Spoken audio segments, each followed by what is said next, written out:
Hello, my little fantasy nerds, and please join us for another episode of Dungeon Crawlers. Oh Where- yeah. I once again scared the shit out of my entire party and tried to kill them off. Which, Yeah. maybe tonight. So where we left off, the party had made its way to, I'm having a brain fart right now, McHill. McGill. And you guys had done some things through the city. We're trying to find a place to stay for the night, and we're called. Basically, the entire city was made aware that an announcement was being made. You guys made your way to the Coliseum with most of the city. You're assuming other parts of the cities had other places to basically meet. A announcement was made. Basically, the Council of Six announced that they were handing power over to one individual that would now be basically the king or ruler of the council. They would basically fall in behind, and this individual would become ruler. Some things were said, basically non-human type folk would be treated a little differently. Stipulations would be put on them. Magical items would be found, regulated, yes, and brought in to basically be cataloged and, if powerful enough, given to the military. It seems like elves were going to get some sort of even more severe treatment. And basically, it seemed like out of game, almost Holocaust type deal. Basically, they would be branded and or treated completely different, and if anybody seemed to be out of line, they would be immediately taken into custody. We also found out that Morn secretly hates elves and wants Yeah. to turn them all in. Yep. Oh my god, I forgot that. More, you fascist. He's like, yeah, down with the elves! Down with the elves! Death to all the elves! Fash. Put them in chains! Who knew? But Never would have guessed. Our own party. you get this entire brief, and you make your way back to the inn to basically discuss the day's plans. Trying to figure out how to make money, how to get through and get the information need be. And as you're sitting down and discussing this, little couple beers in, a voice pipes up. A semi-familiar voice to some, but not all. And as you look across the table, I would say probably early 40s, maybe late 30s looking male. With strong figures and kind of like this black hair that reaches back and these long elongated fingers and this almost gaze that peers through your souls. And not glowing yellow eyes, but like eyes that are tinted with almost this glow, like this either gold or yellow type glow. Begins to talk to you and tells you that he is here to solve the problems of this world and to right the wrongs that the elves have done. And that's where we left off.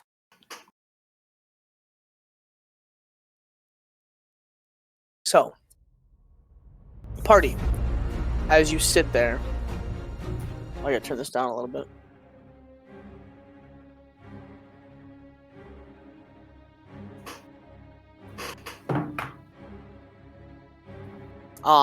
So as you sit here and you are caught off guard, you stare back across the table, and as you stare back across the table, you notice this individual talking to you. And as he says the last words, that he's here to basically right the wrongs of the elves, to bring magic back to the world. He leans back in his chair and just stares at all of you.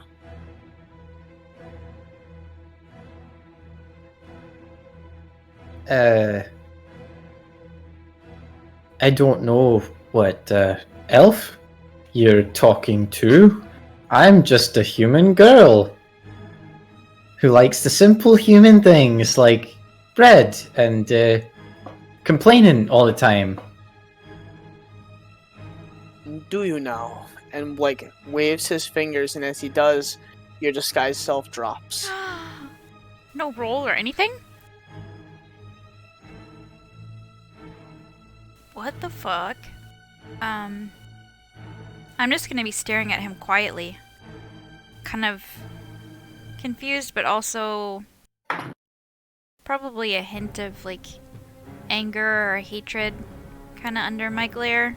Just being what he said about elves. But I'm not gonna say anything. Okay.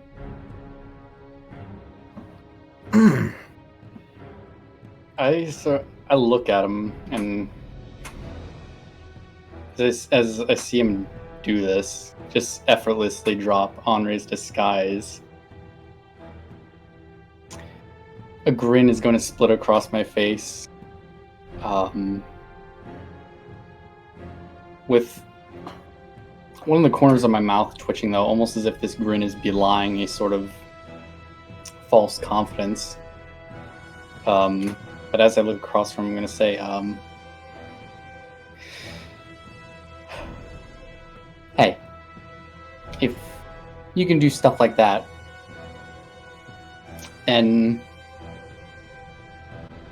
I got a request for you. And what would that be? Want to talk with you? You could probably create your own demi-planes or pocket shits, right? Pocket shits. Most likely. Do you have any pocket shits on you right now? We don't What need we're any more trying to pocket say. shits. I got to have enough fun with that. Do you got the goose toots? What's up? I usually don't poop in my pocket dimensions, but that is a fancy idea. Anyway, if that's the case, and I want to talk to you one-on-one. Just a small little conversation.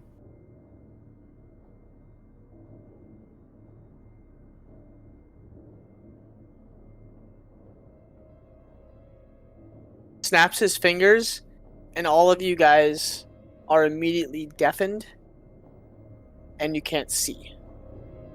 Except for you. Alyssa.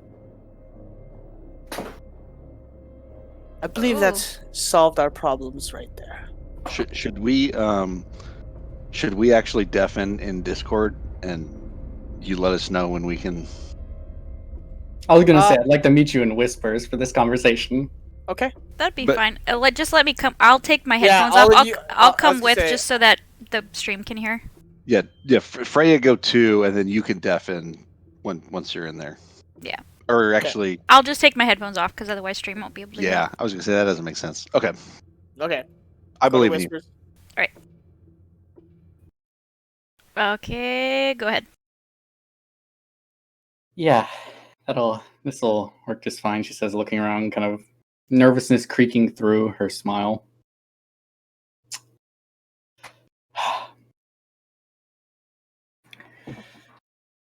I need your help with something. The eyebrow kind of goes up a little bit. Oh?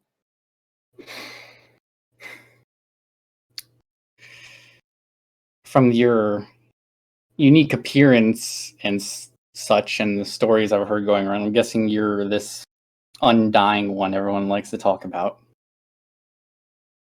Mm, that I am. I have many names, that is one. And if I'm correct, based on what these people have told me, you're sort of in opposition to them, right? I might be. I'm in opposition to many. Right. Well, I have a proposal for you. And that would be. I could act as your double agent within this group. These sort of looks around, almost imagining if they were still there. These people have been opposing me at every turn. Sort of looks, her eyes lit, and she sort of looks down, especially the knife ears.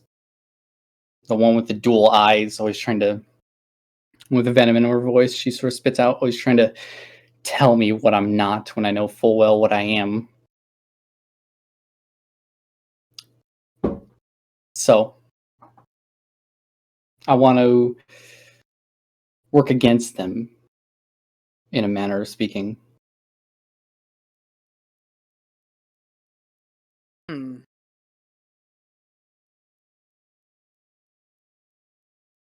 Sits and he looks at you and kind of tilts his head, stares at you a little more.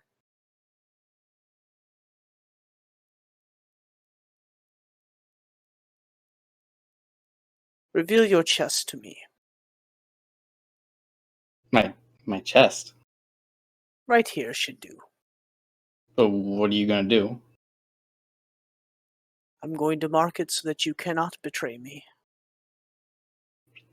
Well, I was gonna say, in accordance with our proposition, I want something from you. Once this is placed upon you, you may make your request. You can ask almost anything, and I will grant. Make your request, and we'll see if I can help you with this. All right. Sort of takes a deep breath. The big one. I feel, ever since I've been fighting alongside him, I feel like my place as Apex has been challenged by him. And I want to right that position. And the best opportunity just recently came up. He's entering a tournament. I want to enter the same tournament under a disguise and beat him.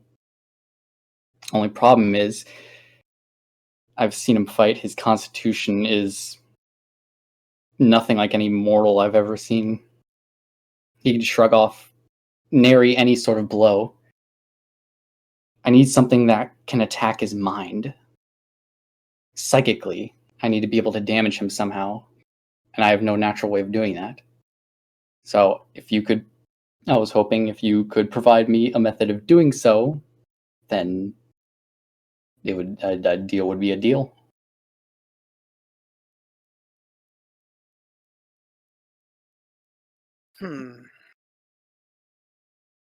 He thinks to himself for a moment, reaches into the sleeve of his jacket and pulls out a vial about as long as your finger. And it's swirling black. Hands it to you. Have him drink that. I believe that will give you the advantage that you need. But he has to drink the whole thing. Okay. I can do that. Fair enough. Do we have a deal? And he holds out his hand. and extends these long fingers and these kind of fingernails that they're like the cocaine fingernails, just long enough, but creepy. And he like extends these fingers. Sort of take a gulp, close her eyes, and open them with a new steely resolve, and she'll grip his hand and she'll say, we have a deal then. And as he grabs your right hand, he takes the left hand and with a swift motion cuts the shirt like where the buttons are just enough so that a part of your like the clavicle right in between the clavicle is exposed. Slaps his left hand there. And as you watch, the symbol of the Undying One burns into your flesh and then disappears. He removes his left hand. That's more of a assurance. Okay. You got it. See you around. And he walks back and sits at his seat, and he waits for you to do the same. And she'll do so. Snaps his finger, and the guise lifts. Okay.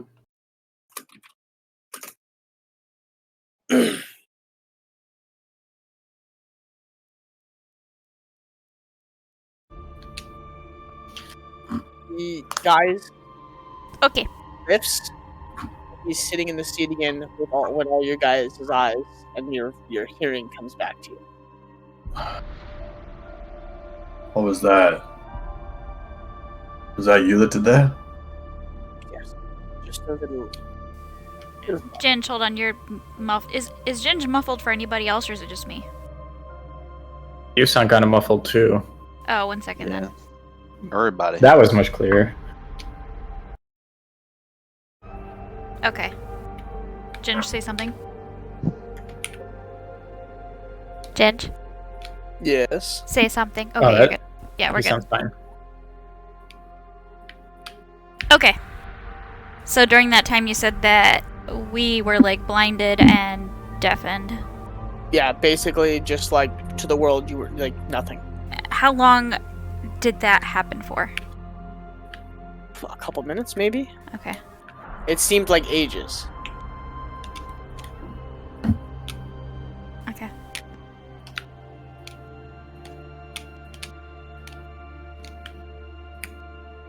What was that for?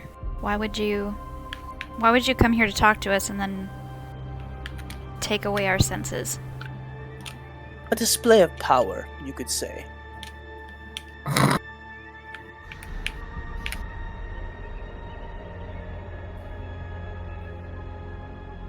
I'm gonna attempt to hide a chuckle. Being that Henri's disguised self was removed, if I wasn't, I don't remember. If I was sitting next to Henri, I probably was. If I'm not, let's just say I think I probably was sitting next to her. I'm gonna like make sure I'm sitting very close to her and continue kind of glaring at him. Yeah, Henri hasn't moved. Like since the blindness deafness came back, she's just staring at him with apprehension. And in fact, I'm gonna, like under the table, reach over and kind of grab onto her wrist as well, just to have a firm hand on her. Her fist is clenched.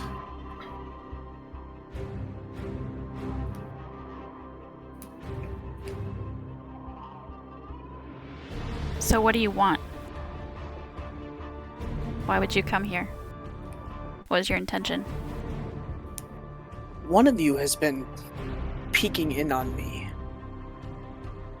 And he just stares at you, Henri.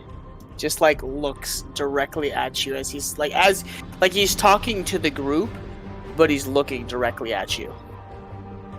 Somebody's been poking in on me. I've been busy.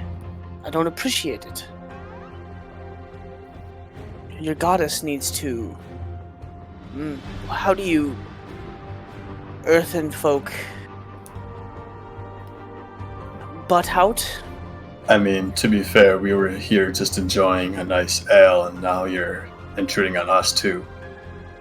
Oh, I'm intruding because she intruded first. Am I not wrong, Henri? How do you know my name?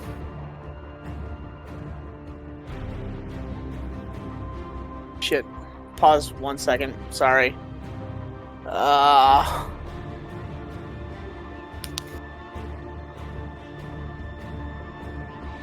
You broke the DM with that question.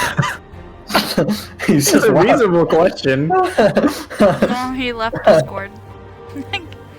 He's just like, I can't answer that question, so I'm leaving. Fuck this. The campaign's over. The NPC broke.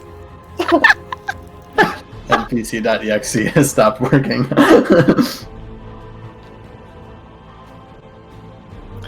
I broke its executable. He's just gone. He's talking on his camera. I wonder if he had to get on another call or something.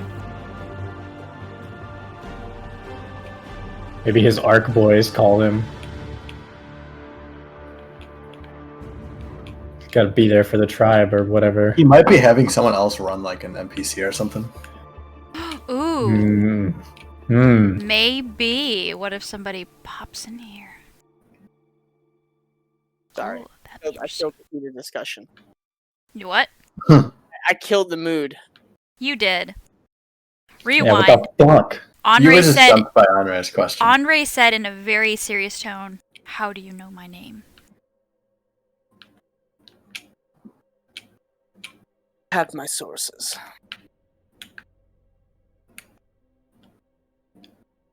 What I've is the been watching purpose you of too. being secretive? If you're so powerful, why do you have to hide anything from us?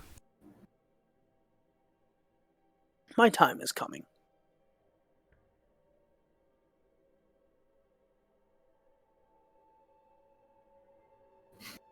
Hiding anything. I'm here now. What do you have against elves? I mean, what does everybody have against elves? You mean, what do our souls have against elves?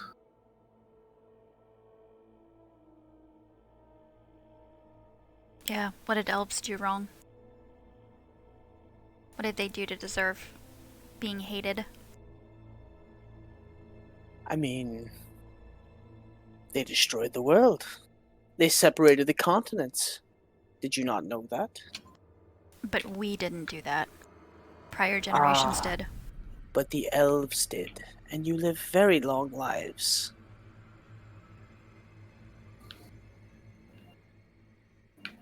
What did the elves do? They toiled in things they did not understand. Things that were above them. That's kind of what we're... Never Yeah, mind. they're not above you, are they? Did not above me? No. Then what do you have to worry about? They just need to be put in their place. Why, if they don't threaten you or your power, what damage could you worry about them doing to you? Since you're mean, so powerful. My kind, they owe it to them. Look at the problems they've caused for humankind. Haven't they suffered enough for that? For many years now? I don't think they've Being suffered enough. exiled, enslaved, tortured, killed. I always say it's fair for what they caused us. Thanks to you, my entire village has been wiped out. How is that good for me? Certainly not because of the elves. Because of me? No. I had nothing to do with it. You lie.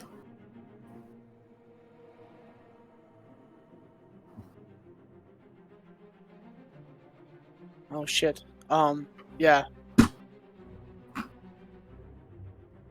She's lying.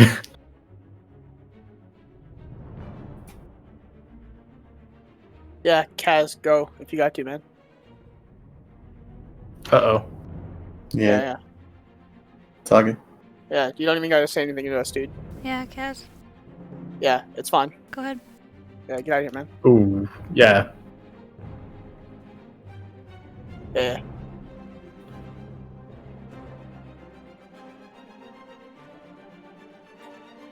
Good luck, dude.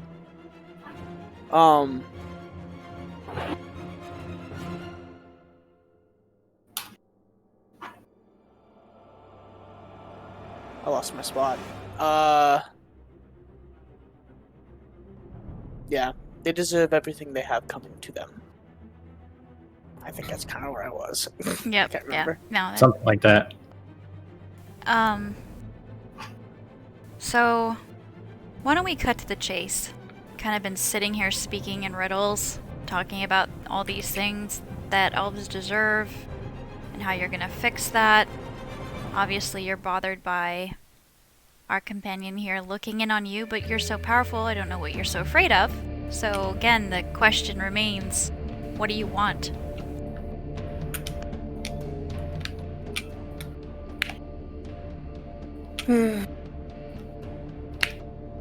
Well, I would like for that one to stop peeking in on me.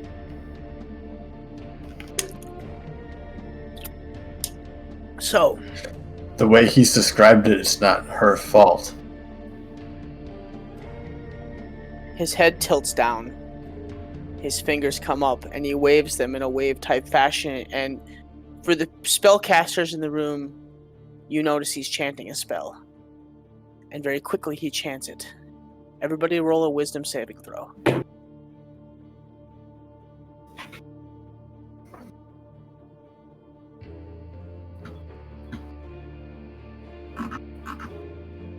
And if you get a natural 20, tell me the total.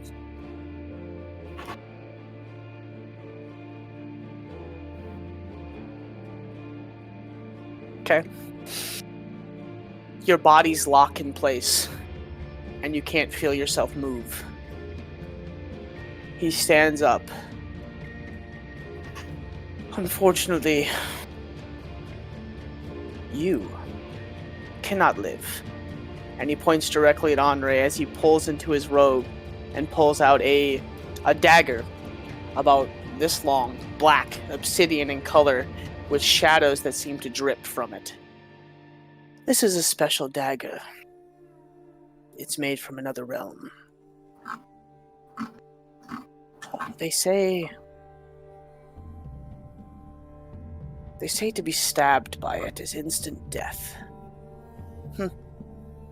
I guess we'll find out. And he walks slowly towards Andre, sets his left hand on your shoulder, pulls back the dagger. I promise, this won't hurt much. And as he goes to plunge the dagger into you, Andre, like a flash, all of a sudden Ping is sitting on your lap, and the dagger drives straight into his chest. And you just hear and just splatters of blood down the front of Ping, and you see it kind of like spatter out of the corners of your eyes. And you see quickly the color on him drains and goes almost like an ashy gray. That took more out of me than I anticipated.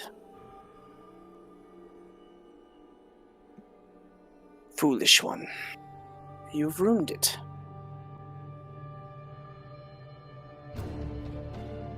And he shoves Ping off of your lap and onto the ground. And he just thuds next to the ground on you. And kind of fetal position just lays on the side. Well, I'll just have to make another visit, I guess. Those are hard to come by.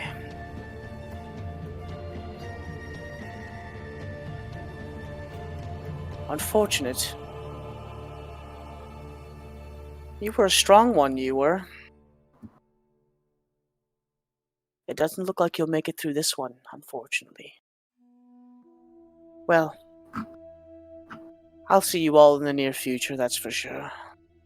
And he, like, folds the hood up and, like, takes his fingers and splits them straight down the middle, and as he does, a green line appears. And then as the green line appears, almost like Sauron, like the eye just unfolds. And a portal opens, and on the other side you see a dark landscape with creatures walking all around. It just looks like infinite darkness. And as he goes to walk through, he walks to the edge of the portal and turns over his shoulder.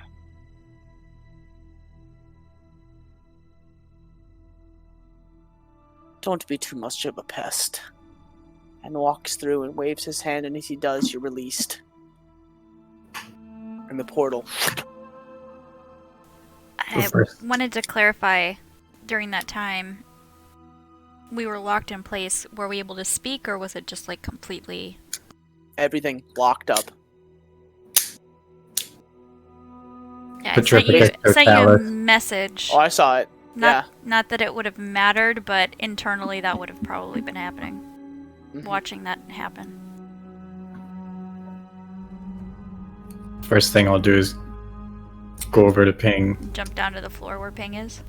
There is a large puddle of blood around the... Like, he's on his left side, laying on the ground, just like curled up, almost fetal position, and there's a large pool of blood.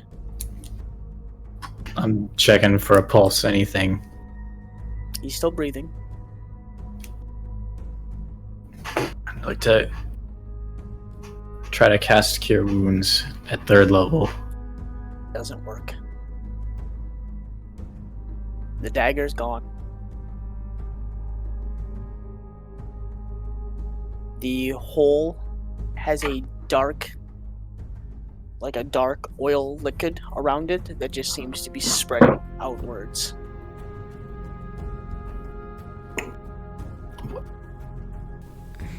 The spell didn't work. What do we do? I'm gonna cast Detect Magic. Okay. You don't sense anything.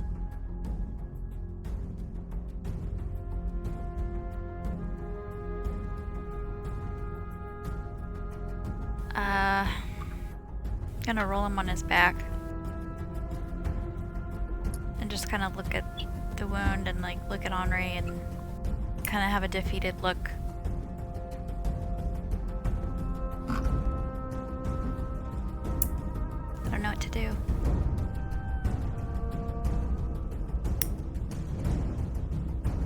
Kaylin probably would know what to do.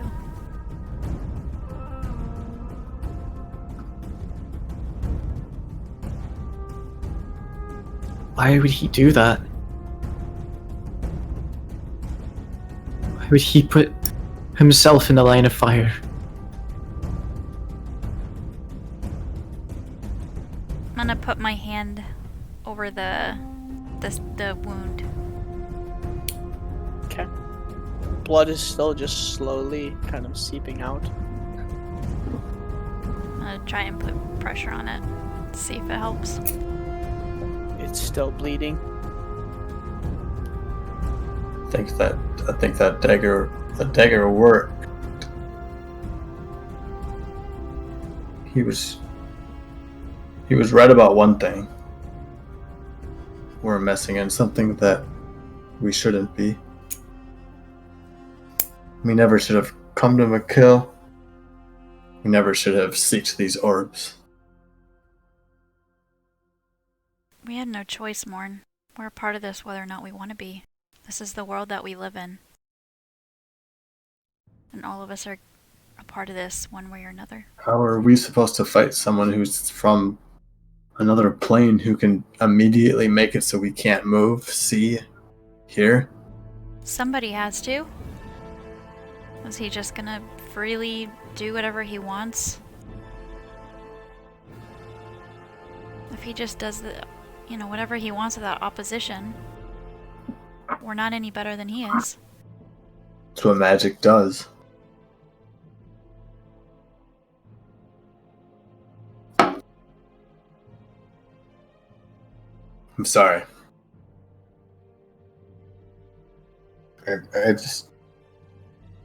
I've never felt like that before. Where I couldn't do anything. You just hear like slow coughing and like a wheezing. Ping, stay with us. You're gonna be okay.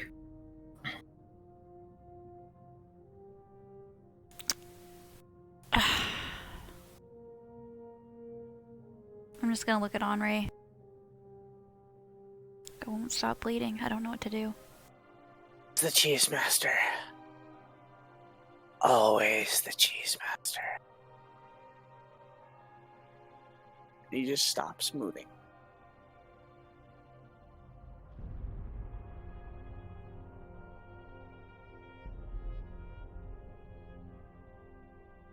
I'll take my hand back off the wound. His skin goes gray. The eyes sink in. And almost in an instant, he looks mummified. The fuck?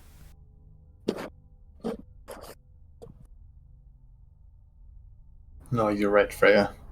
We never should have been involved with this, but we are. We're gonna kill him.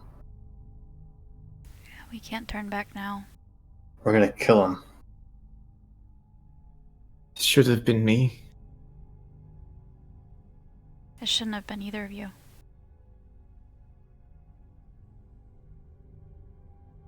He didn't need to die. Just me.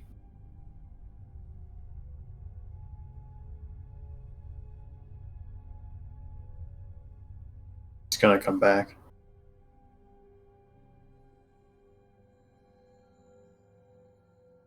I'm gonna grab Hi. Henri and pull her into a hug.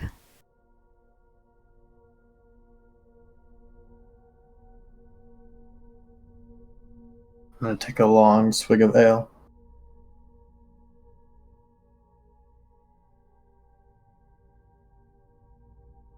Why do people around me always get hurt?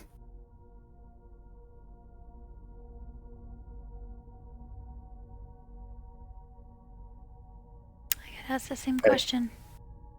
Feel the exact same way. I think we gotta focus on the people we've helped. Not those that we were unable to save. It's the only way I can really keep going. There's a lot of people that are gonna suffer the same fate if we don't do something.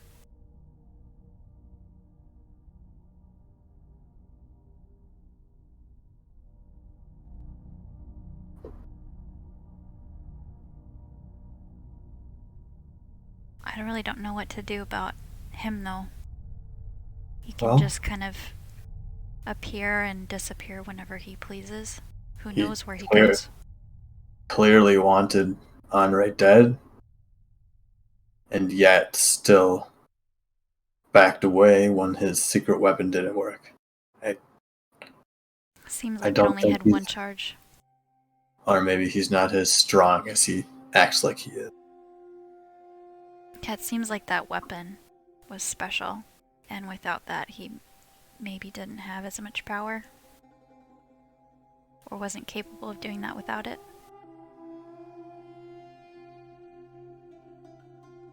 Seems like it.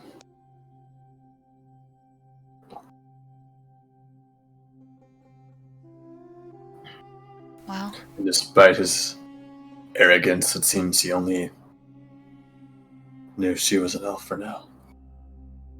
Seems he doesn't do anything.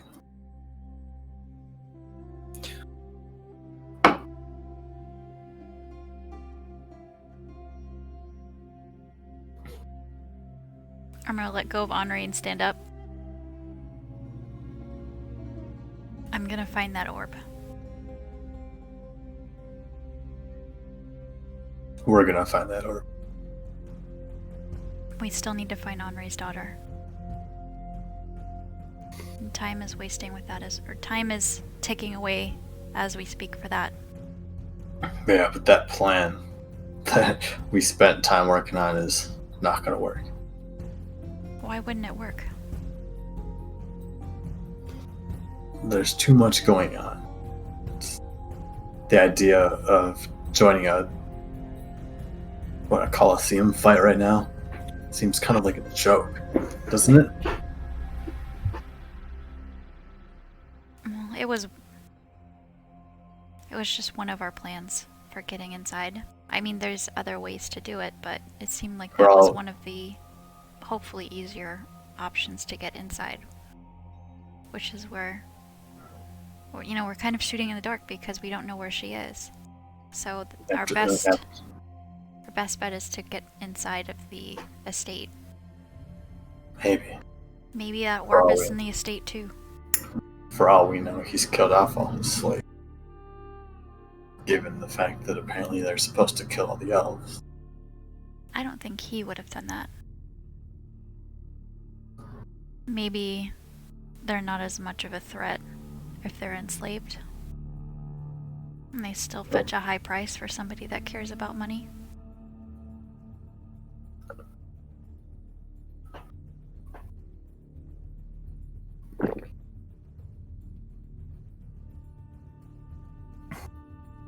Well, we need to find Henri's daughter. We need to find that orb.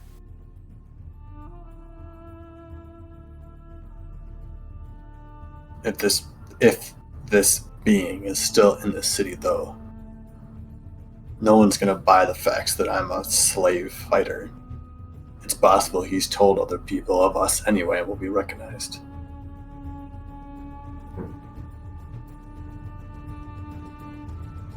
It seems he has a lot of power. He's in charge now.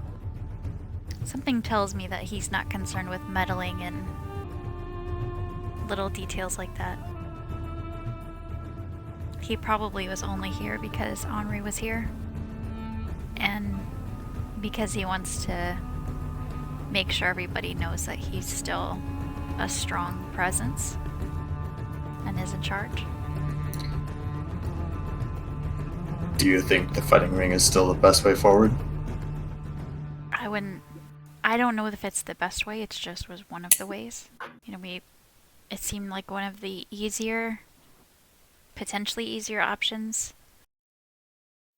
Aside from, trying to sneak in. It was just one way to get all of us invited freely inside of there. I mean, if you think it's still gonna work, I trust you. I don't know if it's gonna work. I hope it does. But that doesn't mean other plans wouldn't work as well.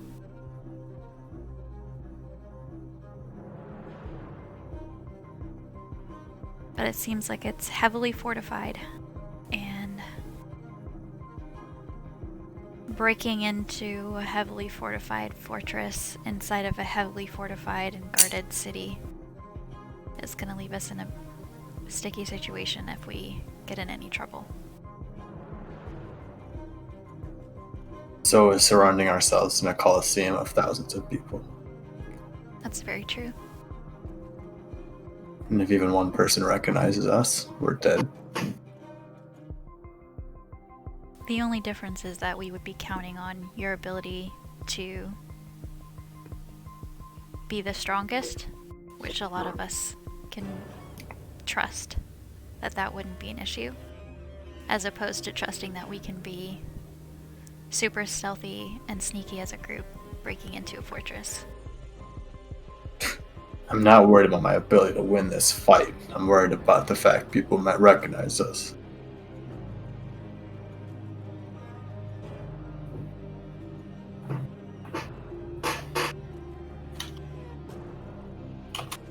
Certainly, this person knows exactly who we are. Maybe it's just him, though. But you're right, we can't say for certain.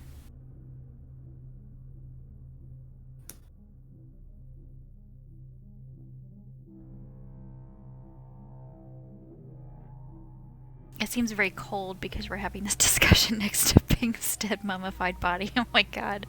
Good point.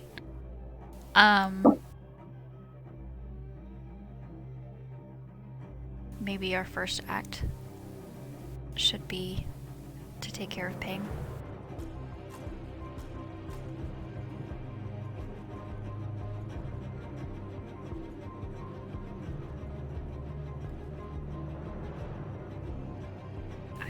Then we can figure out if we still want to move forward with the Colosseum. I believe that might be our only issue. What's going to stop him from coming back and doing the exact same thing to another one of us? I don't think anything's stopping him from doing that, but that's why we think we have to act fast. It sounds like that dagger that he brought with him was a special item that he got from another realm. Maybe it's not something he can just easily come by again so quickly. And since he's not at full power without all of his orbs, maybe he's more concerned right now with trying to find them. I don't know. There's a lot of unanswered questions and a lot of stuff that we don't know the answer to. We should bury him. He deserves at least that.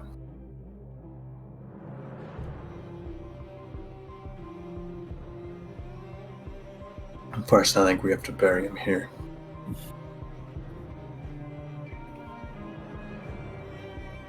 Maybe we can sneak into... Or maybe there's a temple. Maybe we can sneak into the classy district and bury him there. And he can live in... or he can rest and lavish the rest of his life. Or the rest of his... life doesn't sound right. For the rest of eternity, I guess. And Ping want us taking another unnecessary risk. No. I think we should bring him to a temple. Wasn't there a temple in the middle of town somewhere? Yeah. While our cart is out front,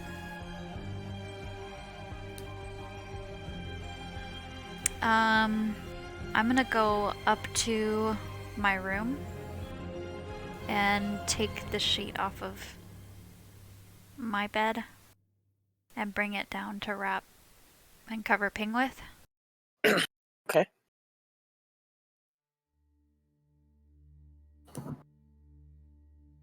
I'll get the horses ready. The bar owner is staring at you guys. Just like wide-eyed.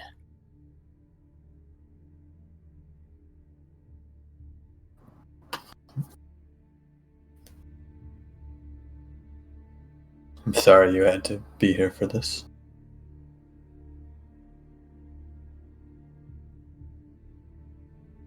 I'm gonna whisper to Henri. Make sure to disguise yourself again. She'll just nod and not look at you.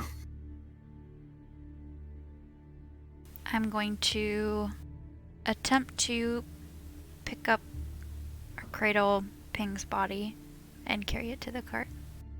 Okay. I'll help you. As you two reach down to cradle Ping's body, it turns to dust in your hands. And as you move the first piece of him, the body just basically starts to like shh, shh, shh, and like fall away and just begin to slowly collapse on itself. And as you lift the blanket up to see this happening, you look down, and on Ping's face is a shit-eating grin as the face dissolves in. So grab some of the dust and just throw it at the ground. He dusted like Fucking the Thanos. snap. Yeah. He got Thanosed. Kind What? of. If only one of us, the 5 of us, got Thanos, that'd be pretty good odds. I'd take these odds. I'm Or the just 6 gonna of us. kind of look at. I'm just gonna kind of. God, I don't fucking know. Doodle a penis in the dust. I think you would have liked that. Best way of honoring pink. I will draw a penis. You guys watch as Morn What the fuck, you guys? crouches This is his down, dead like- body. You're drawing a penis in his dead body dust. What is wrong with you? And next to it, a little bit of cheese. That's what he would have wanted. Probably. I do not draw anything with the dust. I do grab a handful of dust and I just kind of angrily toss it at the ground. Nobody deserves this. I'm gonna try. I'm gonna try and scoop and shovel with my hands the dust into the bedsheet. You're able to get a good majority of it.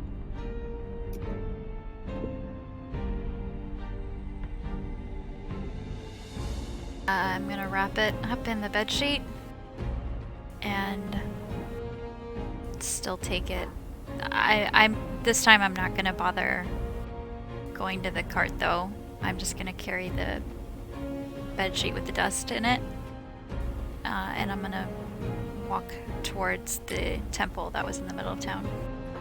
Okay.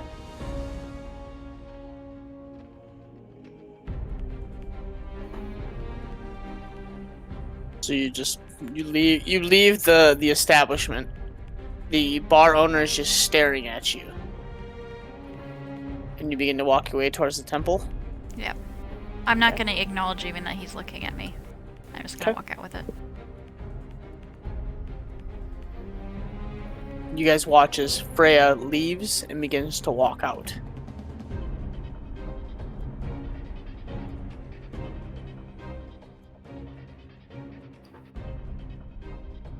Anybody else? You guys staying there? Somebody should go with her. Disguise myself again, and I'll follow her.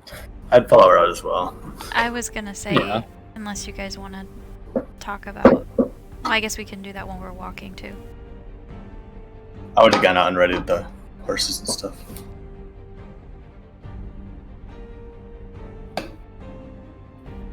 Well, she said she was just walking with the sheet. Yeah, I'm just carrying since he's not like a body anymore. He's just dust in a sheet. Yeah, I'm that's just carrying fair. a sheet. That's fair. He's just dust in a sheet.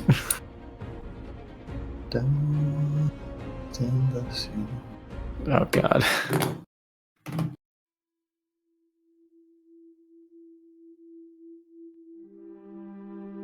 Should have done this earlier.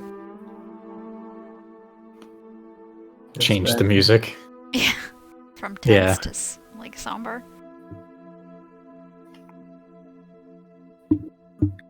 Yeah, so just walk into temple.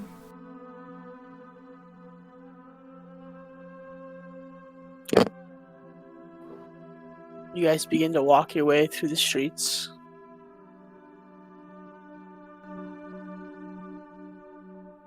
Freya with a bed sheet draped over her shoulder.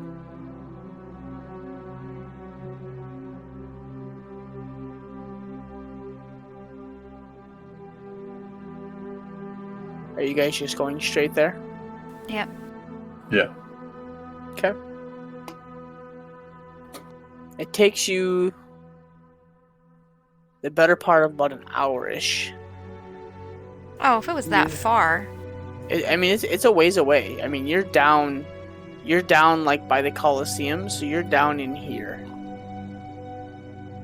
And like, yeah, you have to go down and over. Alright. It's a ways away. To I get to guess- like here? No. Oh. Somewhere in there. Alright. I'll keep walking. It'll part up in about an hour, and you make your way to the front doors of. At this point, it's late afternoon, and the sun is beginning to set. Before Freya goes to the door, I'm just gonna be like, it'd be hard to explain why our friend is dust. I think we should just bury him next to it.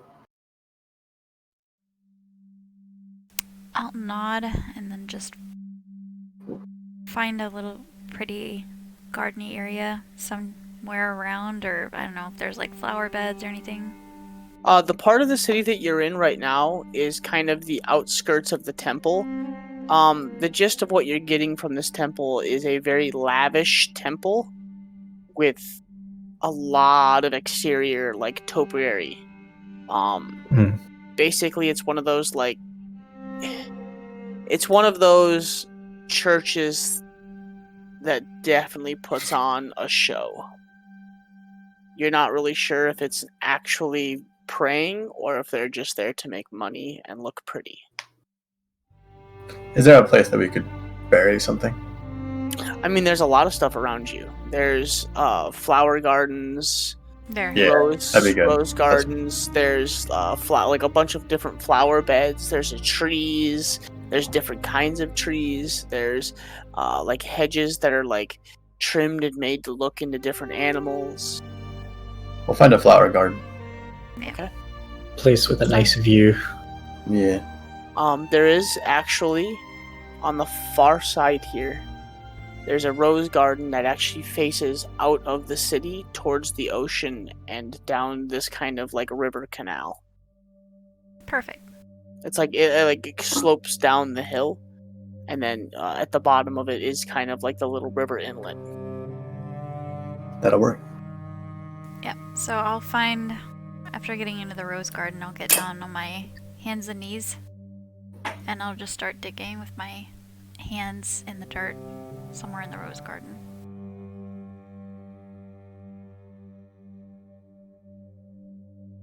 Okay. You guys watch as Freya just gets down. She sets the blanket down and just begins to like move earth around.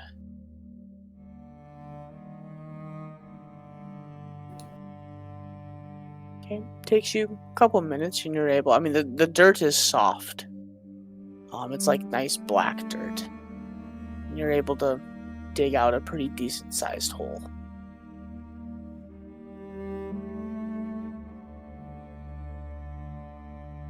Alright, after I get a sizable hole, I mean just enough to get the sheet in there, I don't want to put the sheet into the ground. Okay. So I'm gonna dump the ashes into the hole. Okay. Most of it goes into the hole. Remnants kind of like out into the wind, and slow, like a gentle breeze kind of blows and carries some of it off into the air as you're kind of dumping it down in.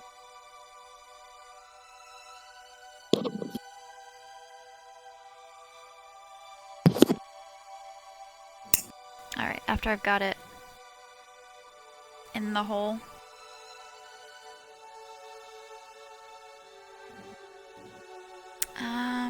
I don't think I have any in my pack. Hold on.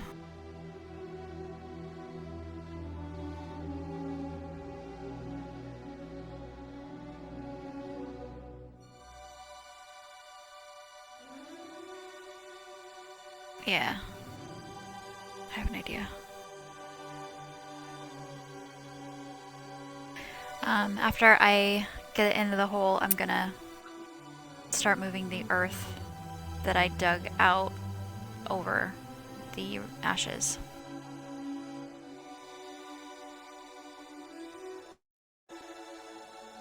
And after I get the earth, I don't know if actually I can do this. Let me read it really quick.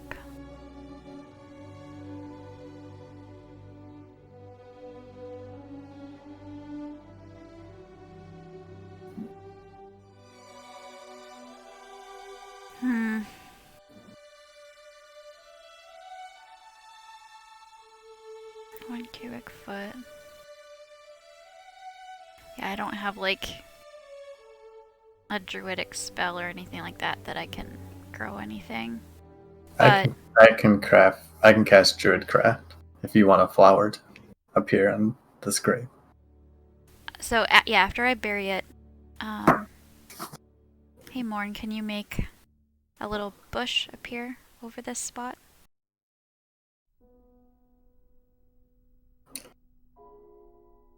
I can make a flower. That works too. I wasn't sure if it was like a bush, tree, flower, whatever. Yeah, that's fine. Yeah, I can make a flower blossom on this spot. After the flower appears, I want to cast prestidigitation just to fill the air around us with the smell of cheese. Okay. Easily doable.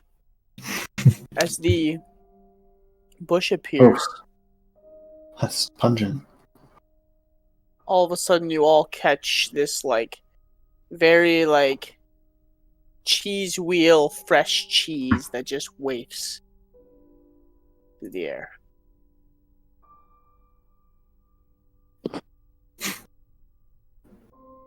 Oof. Yeah, what flower was it, Morn? Oh.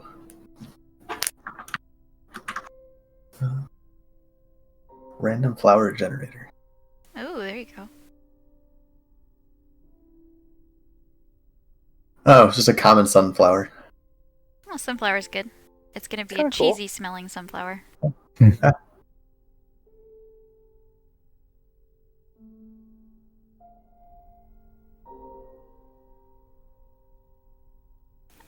After the cheese smell and the flower, I'm gonna stand up. Well, he was with us for a long time in the beginning. We definitely got through a lot of difficult shit with him, and he made traveling a lot easier. And we'd only just gotten him back, and guess he sacrificed himself to the cause.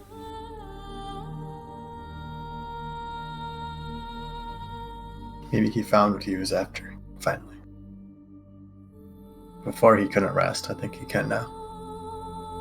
Maybe he's with his brother again.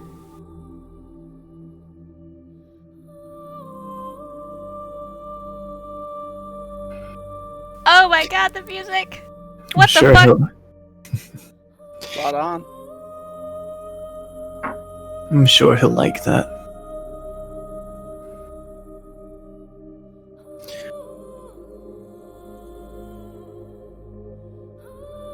As the prestidigitation fades and the cheese smell disappears, you sit there for a while, and this giant golden sunflower sprouts and turns itself to face towards the sun. And you sit there for a moment longer, and as the breeze blows again, you catch a whiff, and it smells like cheese. You take a step forward, and you kind of give the sunflower a little sniff. It's got a strange scent of cheese.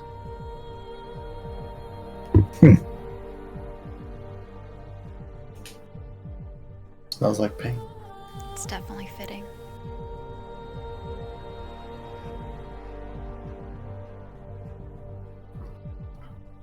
Is this what these flowers usually smell like? No. Oh. Yeah. We don't really see them much up north. Some people say flowers smell really good. I guess this one smells like cheese. But that's perfect for Ping. He was very cheesy.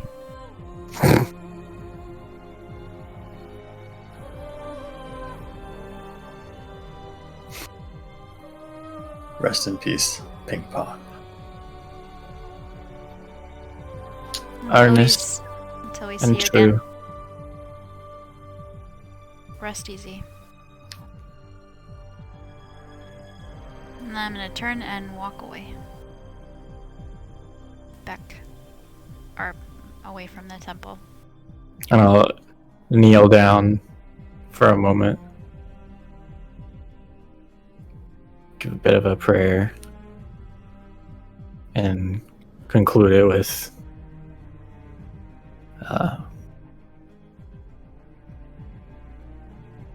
may the light of the moon be with you to give you warmth even when the sun is gone.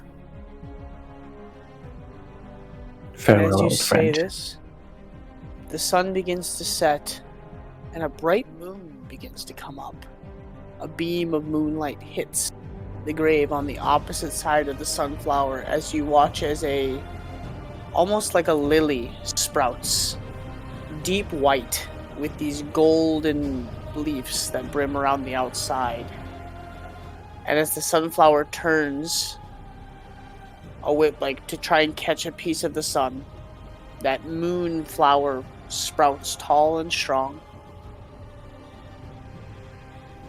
And a beam of moonlight lands right on top of the flower and kind of covers the whole grave.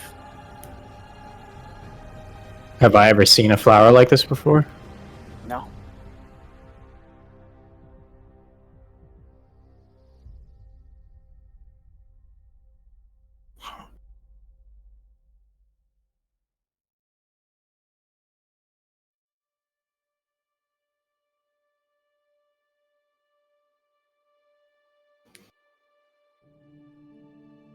I think I'll stay here for a minute.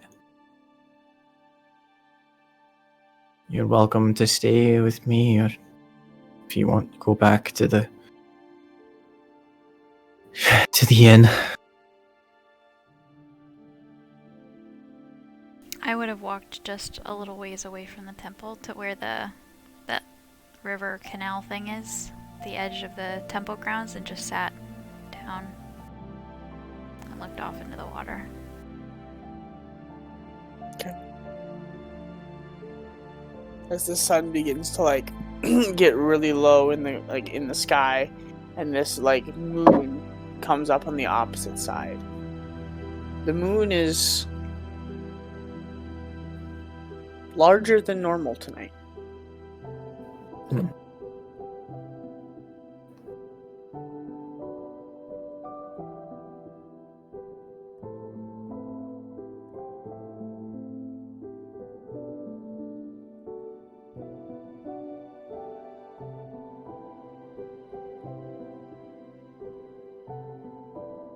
Remembering an old tradition of my people. Slowly, softly at first, Honore begins to sing. It's a sad, melancholy kind of song. And though it's in Elvish, even if you didn't understand it, you'd still get this kind of old sense of longing and sadness in the song.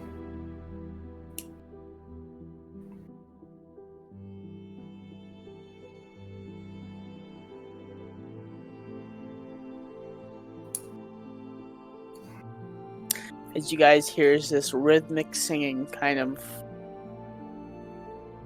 goes over the valley as the sun sets and the moon continues to rise even higher.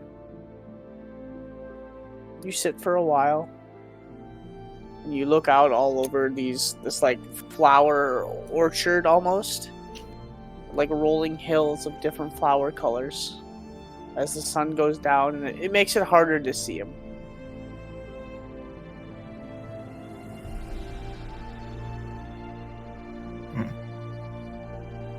Several minutes pass, 20 so minutes, and the sun is completely set.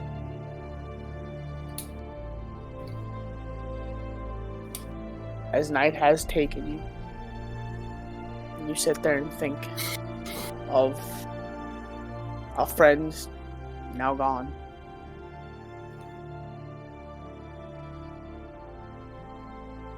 It's 2. After those 20 minutes, I will have gotten up. And if Henri's still sitting over by where we buried Ping at those 20 minutes, Henri, would you still be sitting there? Yeah, quietly now. I'll walk over to Henri and reach my hand down to her. We should go.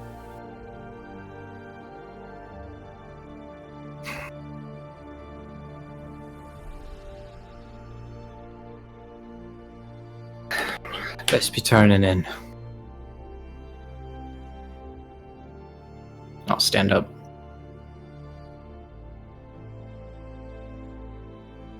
It's not your fault, Henry.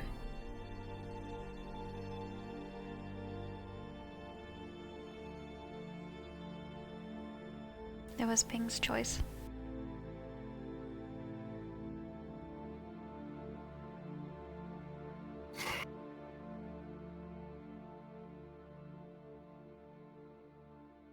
I hope I never have to put anyone else in that position where they feel like they need to do that for me. I'm sure he would have done it again if he had to.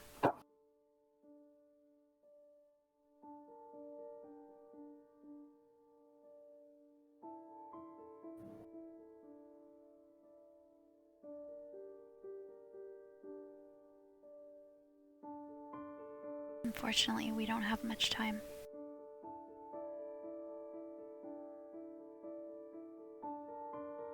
And I promise that after we find your daughter and deal with whoever this guy is, we'll come back here and visit Ping again.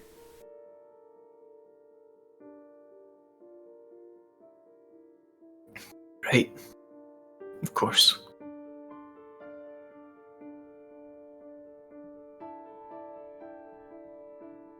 In the meantime, he's got a couple new friends. Pointing at the flowers.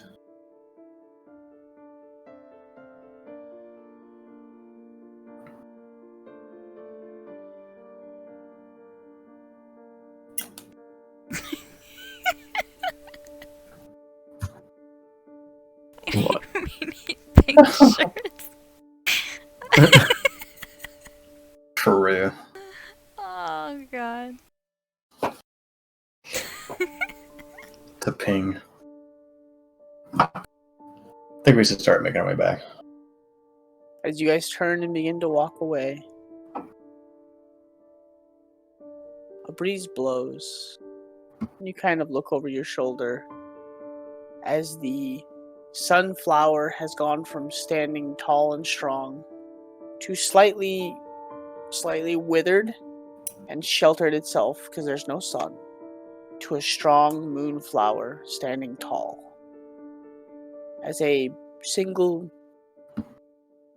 beam of moonlight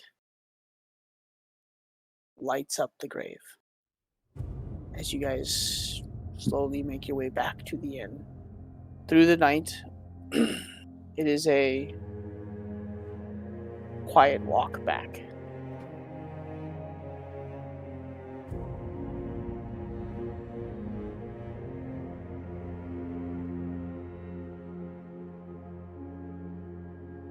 Yeah, I'd probably just go straight to my room.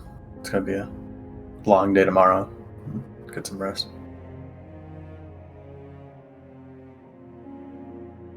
Actually, I think we had one room, didn't we? I think it was. Because I think one- Alyssa's the one that. I don't know. I don't remember if that was the last time. I think we actually had one room. I think we only did that one. when all Yeah. this was happening? You what? Where was Alyssa when all this was happening? She was following along. Oh. Because She I didn't really hear didn't. anything. She also really didn't know Ping very well. That's true. She didn't really know what to say, so she just kept her mouth shut. Yeah, we only had one room, so because we were all in that room discussing. That's right. Fine. Okay, yeah. So we would all just go back up to our room then. I would also just be going to the room. I'll be back in a little while. Not going anywhere. Just need to be alone. Understand. Just be careful. Aye. Well, you know me, careful is my middle name. But you can never be too careful.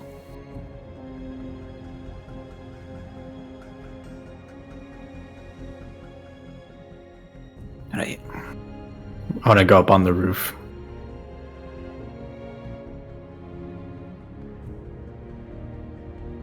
You find yourself a spot on the roof.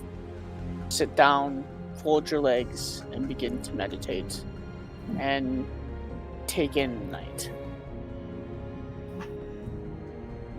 Eyes open, staring at the moon.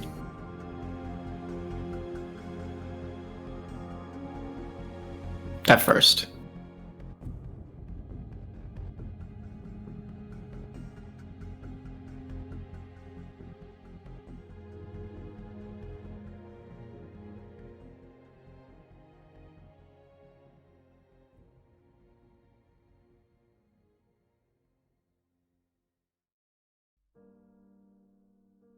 Bio break. Good idea. Perfect. So we can have a moment of silence for our lost brethren.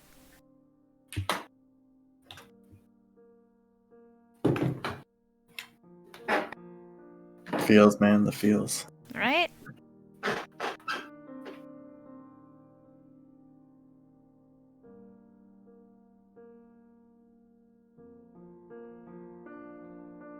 Gotta give it to Pink. He had the nobler death. But Kaelin had the epic death. Becoming a fucking demon lord. And being struck down by his own deity. That is going out with a bang. Yeah.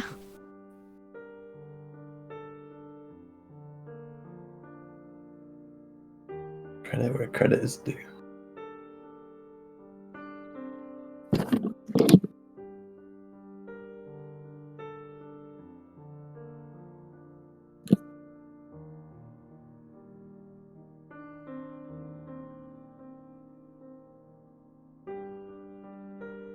Oh.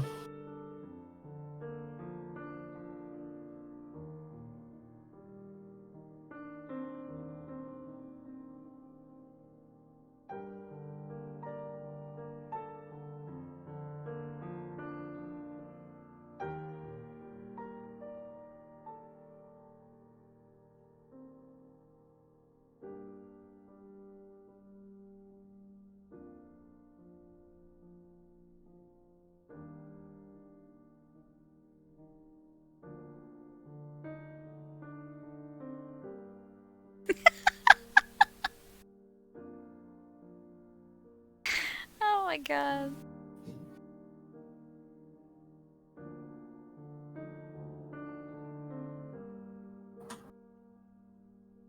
A clamp of destiny.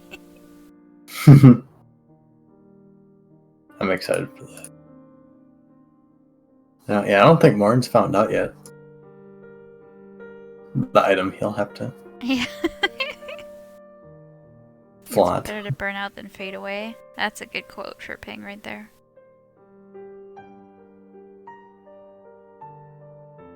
Yeah.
Yeah, hopefully they think it's pretty enough that they decide to leave it there.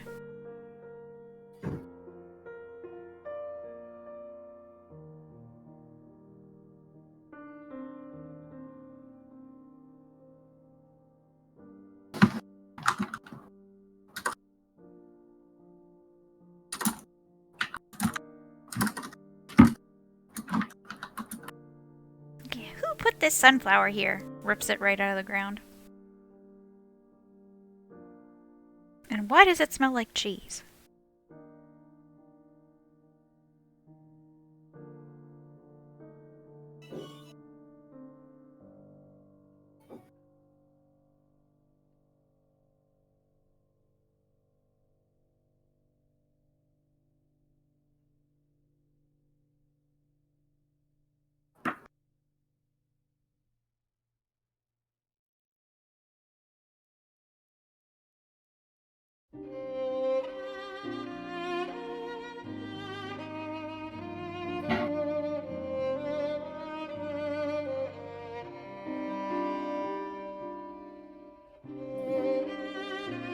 That it does.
I'm back. What? Nothing.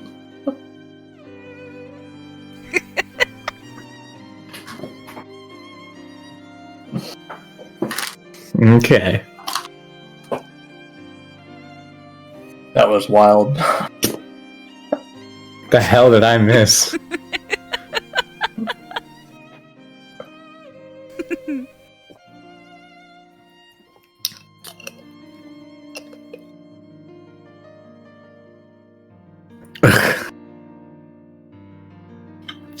The cheese smell.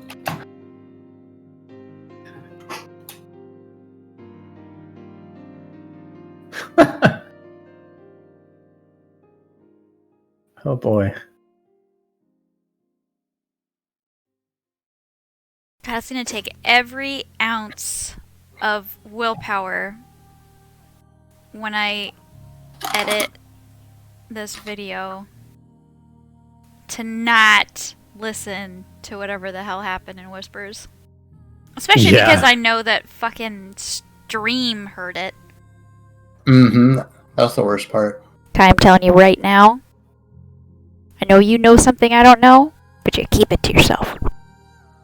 No meta.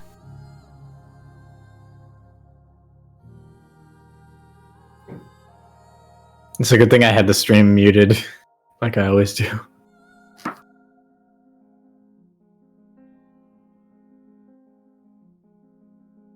Okay. I want to know so bad. Yeah, I thought about just turning on the stream while they were doing that. So, Yeah. you guys make your way through town, Fucking grease. back to the inn. You make your way to your room. And you get comfortable-ish. Honore has made her way to the roof, out one of the windows. And you can kind of see her around the window. She, there's not a whole lot of room up there, so Mhm. she's fairly close. And you can see her automatically, getting into position, staring up at the moon, and just kind of zoning out.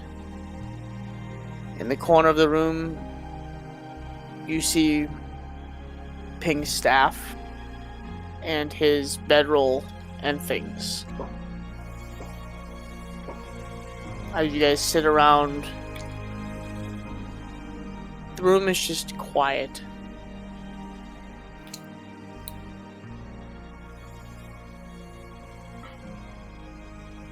I would probably pull out the journal and continue reading. Okay. Still probably trying to pry through and figure out where I can find this gem or the orb in McKill. Okay, roll just a straight intelligence check.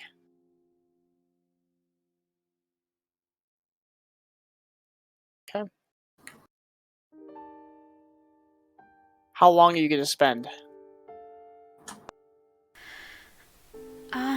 The night is still early, and being that I'm probably trying to keep my mind occupied, I'd probably spend at least a couple hours. Okay.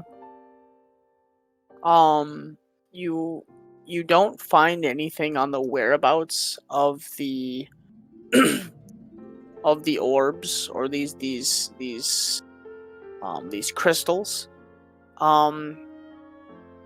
You do find out more information as to basically these items, and kind of what they do, and how they were used against the Undying One.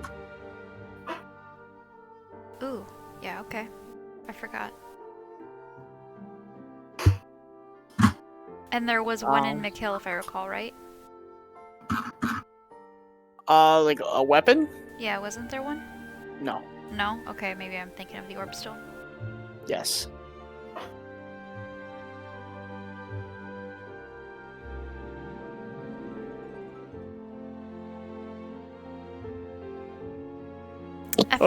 After reading through that for the couple hours and collecting some of those details, I probably would have fallen asleep with it. Kind of like that, where you're like reading and you're holding a book in front of your face, and you slowly let it drop, and before you know it, the book is just laying on your face and you're sleeping.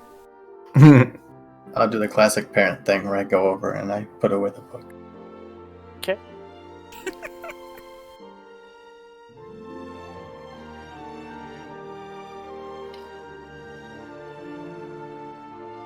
As you make a perception check, Morn.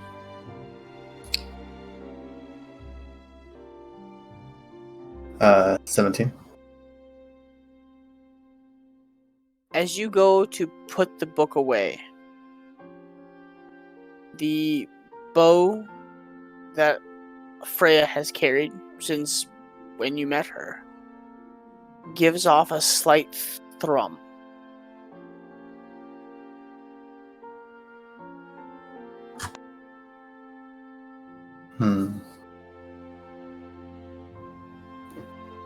Almost like a pulse for a split second, and you kind of catch yourself, and you just attentively stare at the bow. Oh, I hate this bow. Aww. I'm kind of attached to it. Don't hate it. Sorry, that was out of character. Yeah, no, Martin's kind of shook, but he won't do anything yet. Ew, it's alive. It's such a... You have no idea, old timer. No idea. Ew, it's alive. Gross. Oh my god. So when you said it gave off a obviously I'm sleeping, but it said it gave off a thrum like a hum, or Kind of like a ooh, fucking weird. Like a vocal sounding, or just like indescript kind of like a real low pitched like thrum, and then almost like a heartbeat. Ooh. Hmm. And I don't wake up or notice this? Obviously, I'm sleeping. Never mind.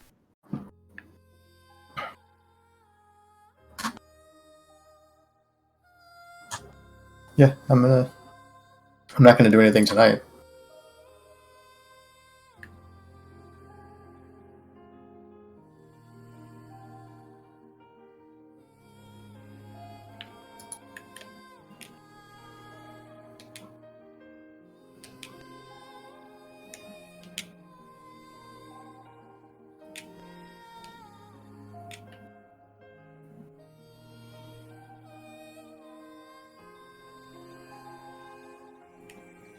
Anybody doing anything else for the night? I think I'll eventually let myself slip into the trance and stay outside. Okay. Anybody else? It's a bow.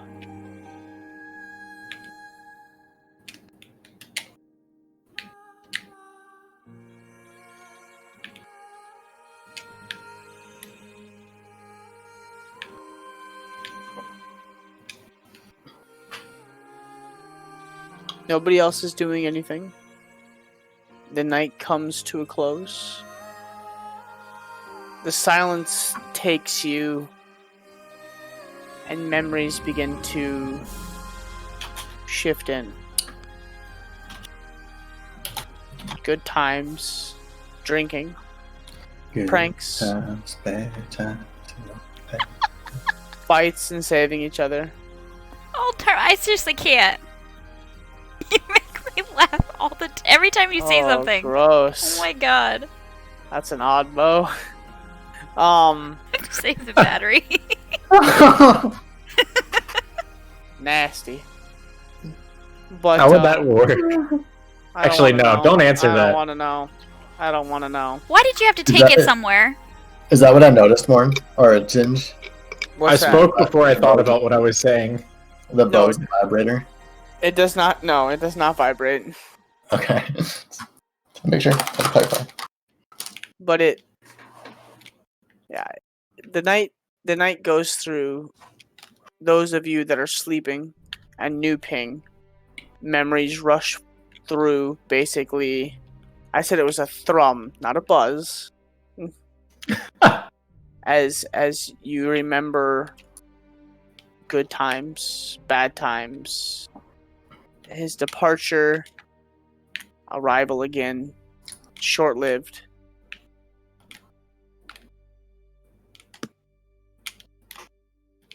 You guys get a full night's rest?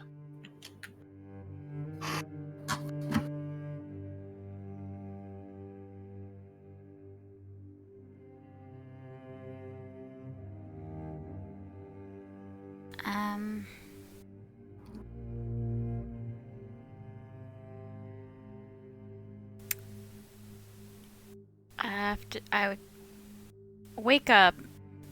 Am I the? Well, I don't know. Guess that would depend on what everybody says. I'd imagine if nobody says otherwise, I'd be the first to wake up, and I'd probably just sit up and look around the room at everybody, and kind of reflect on where we've been, where we came from, what we've gone through, and how we've gotten to where we are. Okay. I'll probably just look at everybody sleeping, like a creeper.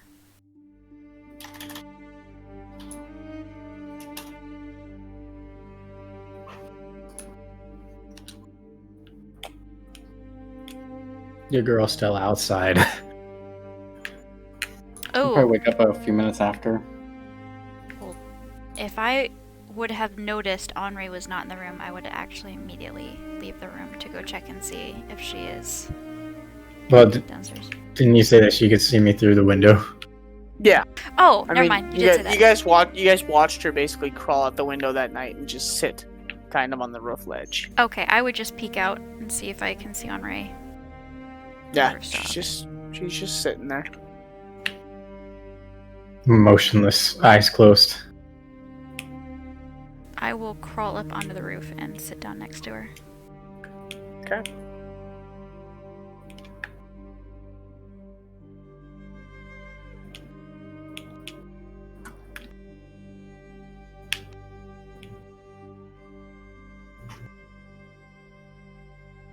Just all you hear is her sound of deep breathing.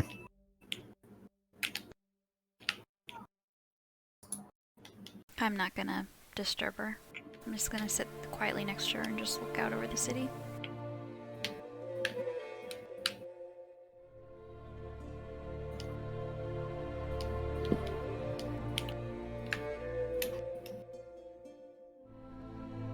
And as you sit there, the sun slowly begins to rise.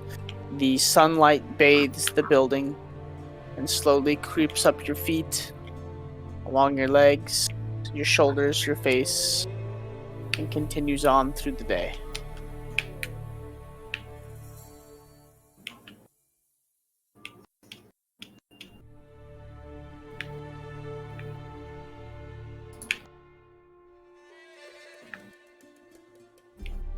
Anybody else doing anything in the meantime?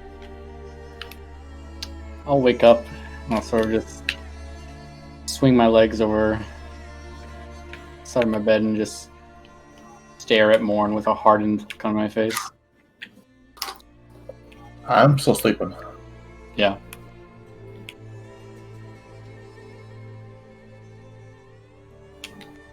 So you're being a creeper too? Just watching him sleeping, glaring at him. Fucker's still sleeping. She's got the hots for more, and she's staring him down. Ooh.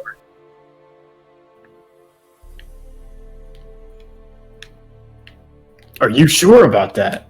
He has a freaking clamp of destiny. He gets the ladies. He ain't got it He yet. doesn't have it yet.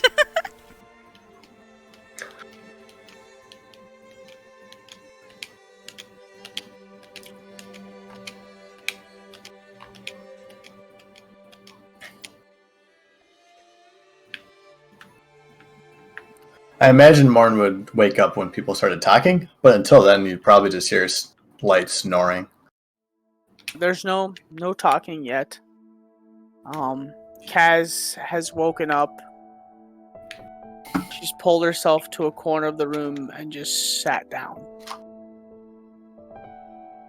And occasionally she kind of looks up and stares at Ping's equipment, and then face back down into her lap and begins to rotate the cards and flips her like poker cards in her hands.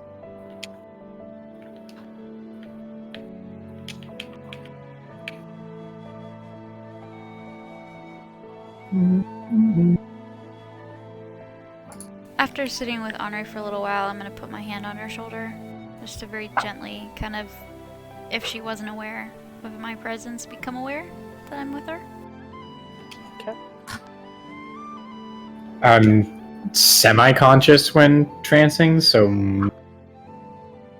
maybe? I would say you're well enough aware of your surroundings. You're not just disconnected from the world. Yeah. So, yeah, I would say you notice her. Mm-hmm.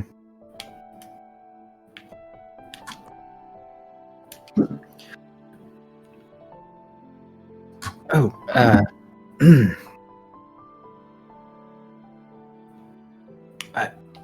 good morning. Good morning. I didn't want to disturb you. You looked very peaceful. But we have a very long day and a lot of stuff that we need to get done as soon as possible. So we should probably get together and start hashing out some details. Aye. And we should eat. Yes, more importantly, we should eat first.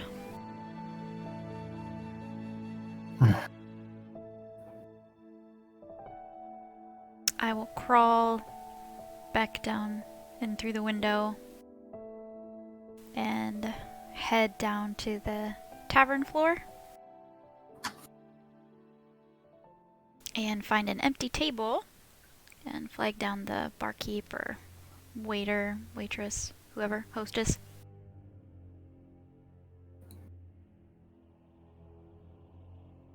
Okay. A couple minutes later, very nervously and tediously, a cutish gnomish girl walks your way. Can I help you?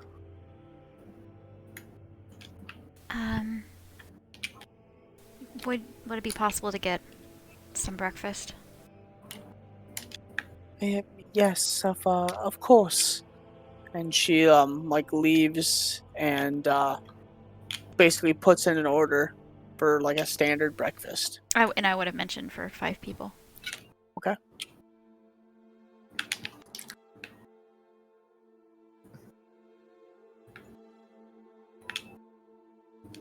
Anybody doing anything in the meantime while the food cooks?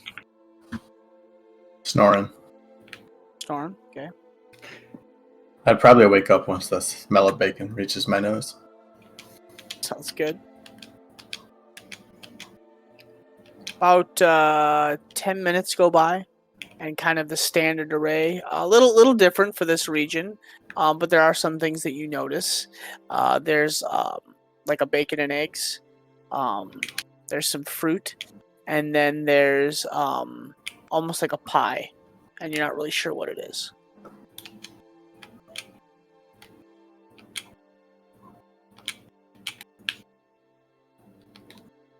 I'll put a plate together. A little bit of everything on it. That'll be 3 silver. I'll give her 10 silver. Okay. Thank you. Thank you.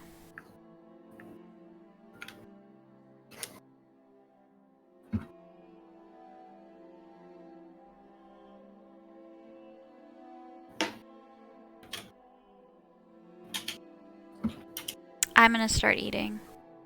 Just not knowing when everybody, or if everybody's gonna want to join.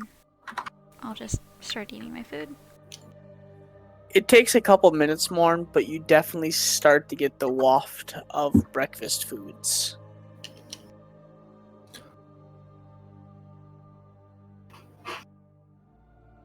Yeah, I'll make my way down. I'll do the same. I as well. I'll disguise myself again first.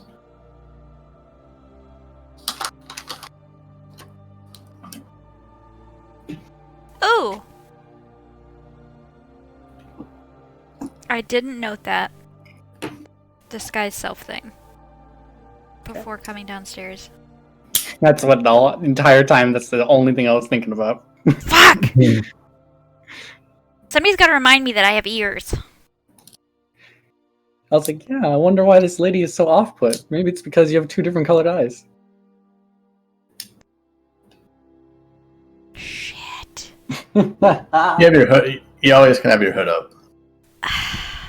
She didn't specify. I know I didn't specify. Specifically didn't specify disguise self, so I'll definitely take a shot in the foot for that. But to be fair, Freya always has her hood up when she's in a city. So yeah, I mean, I might still be kind of a little bit screwed, but upon sitting down to eat and eating, and after the exchange with the waitress and being confused at her being worried and whatnot, I will have a enlightened moment and disguise myself. My usual. Fuck. I need an adult to remind me of that, like, every time. I'm so bad about remembering. Roll a perception check.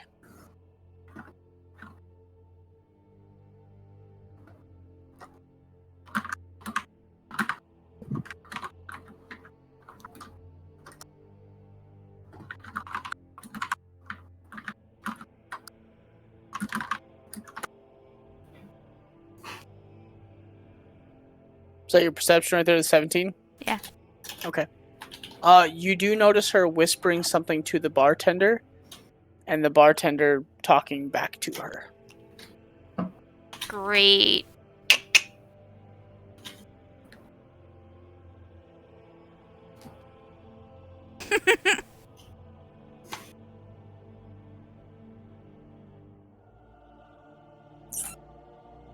Well. Yeah.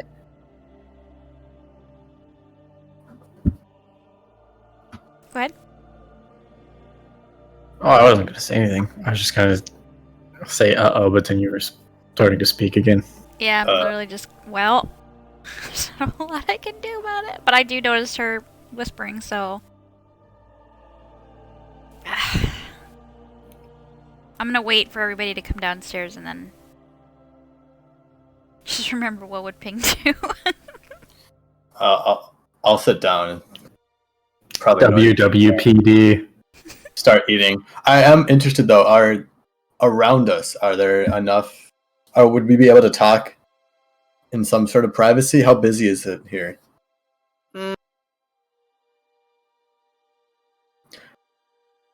Maybe like 5 or 6 other patrons. Okay. Yeah, I'm gonna wait to bring up important matters. I'm just gonna indulge myself and eat pretty loudly. I'm gonna like lean over to Morn and make eye contact and kind of like give the motion like, come here, I gotta whisper something to you. I'm gonna kind of like put up one finger and finish eating, swallow it all, and then I'll lean over. I'm pretty sure I might have probably accidentally forgot to disguise myself while I was talking to the waitress. She might probably maybe know that I'm not human. Based on what the waitress saw yesterday, I think she's seen plenty already. Yeah, but I saw her whispering to the keep, so we might not want to stick around here too long after we eat, just in case they call somebody. I agree. I'm gonna kind of just start grabbing a bunch of food, and then I'll be like, "You guys ready to go? I think we should leave."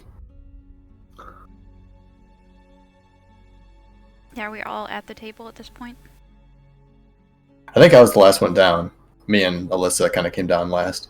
Yeah, I followed Morn, so I'm down here as well. Okay, got it. Yeah, I'm done. So yeah, I would kind of just grab one of the plates of food and then kind of motion toward the door. I think we should go. I'm gonna grab a muffin and head for the door. And kind of give like the waitress a side eye.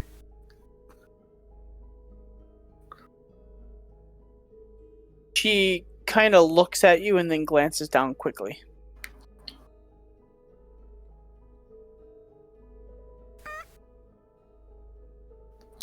I'll just grab an assortment of food and head after. As will I.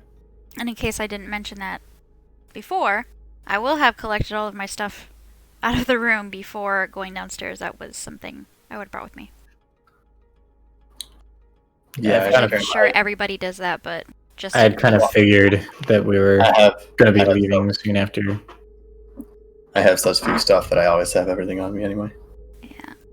I will have also, unless somebody else did, would have put Ping's belongings in my pack, considering the bag he gave me was his already. Yeah, I think it's fair that you have it.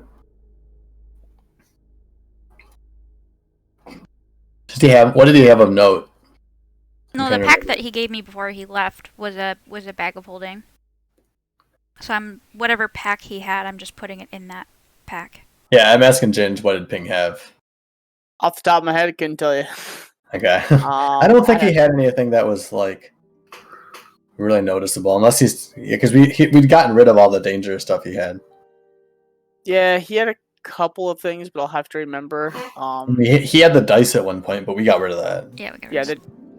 Well, no, you still Oh. have it, but it's encased in a lead box. That's right, I forgot about that. You basically dipped it in lead. That's pretty much it. Yeah, well, I mean, we can always hash that out later. Yeah, I'll figure it out. I have it typed up somewhere. But you grab all of Ping's belonging, his basically his bow, his staff. I won't take his staff. Somebody else is gonna have to carry that because I already have a bow on my back and a pack. I'll carry it. I lost my own anyway. If I'm going in the fighting ring, someone else should take some of my weapons and my belongings. I probably should only have the weapon I'll be fighting with.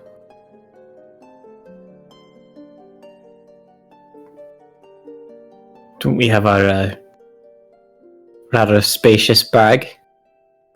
We could put them in. Yeah, I can do that. I'll toss my spare weapons in there, and I'll keep just my great axe on me.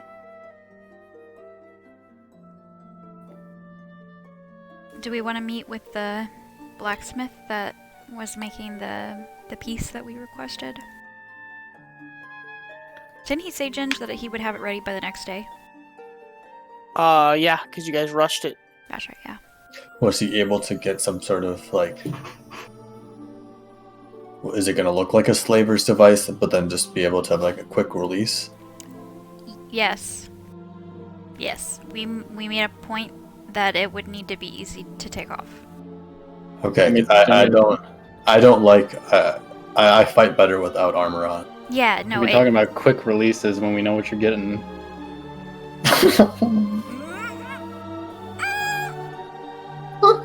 I ain't having none of that. No. That was pretty good. It yeah, we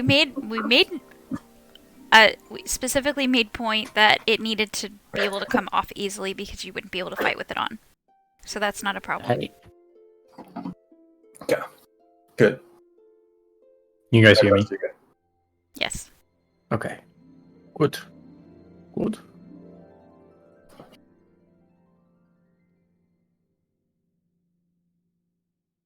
I don't know where the shop is. Lead the way.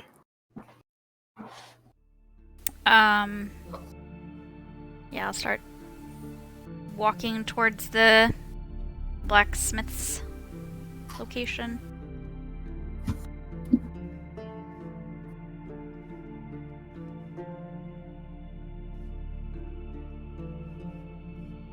For expediency.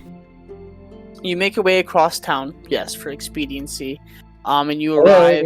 Hold on 1 second. Oh, okay. In the midst of the trip, Alyssa will sort of start checking her pockets and digging into her armor. Like, I forgot something. I'm gonna go back to the inn really quick. Do you want us to come with you? So you're not by yourself? No, don't worry. Remember, unlike your little magic there, this hat lasts indefinitely. I can always change my disguise if need be. Alright. Well, I guess we'll see you at the blacksmith's then. Yeah, I'll rush over really fast once I get what I was missing. Okay. Okay.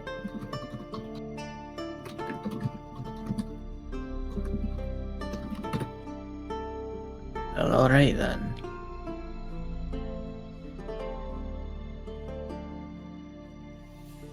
So aside from whatever Alyssa's getting, we would just be going to the blacksmith's. You guys, it takes you a little bit. It's not horribly far, as it is basically in the same district. You find, I can't remember what his name is now, off the top of my head. Torg was one of them, right? Yep.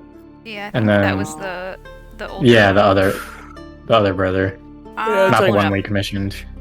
He's like Torg or Torg, and I was so excited. I had all this, like, there it is. And Froen, Borf. Nope.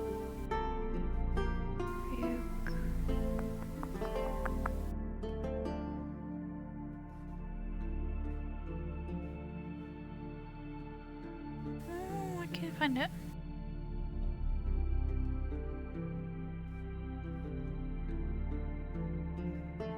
I have Torg. For some reason I didn't. I didn't get the other name. Yeah, my notes are all over the place. Help! Help! All I have in my notes are Mazine, Gregarian, and the Sperry spread. Yeah. And then for whatever reason, Torg, because he was the first blacksmith we talked about, I made a note that he was the lavish blacksmith. Yep, that's the elder brother. Older brother, yep. But we commissioned the younger brother. Damn it! I want to say it started with an E, but I could be wrong.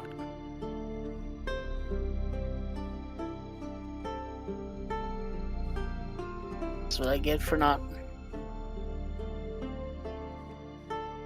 Yeah, Diablo takes the best notes.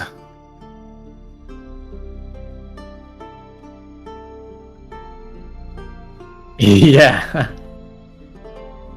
Our ledger keeper.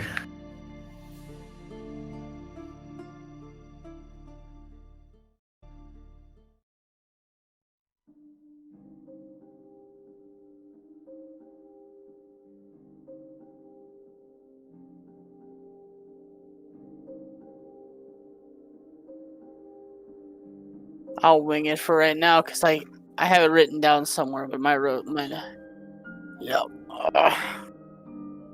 Ouch. All right, so you make your way to the blacksmith's den, and his building is actually called the Pounded Nail.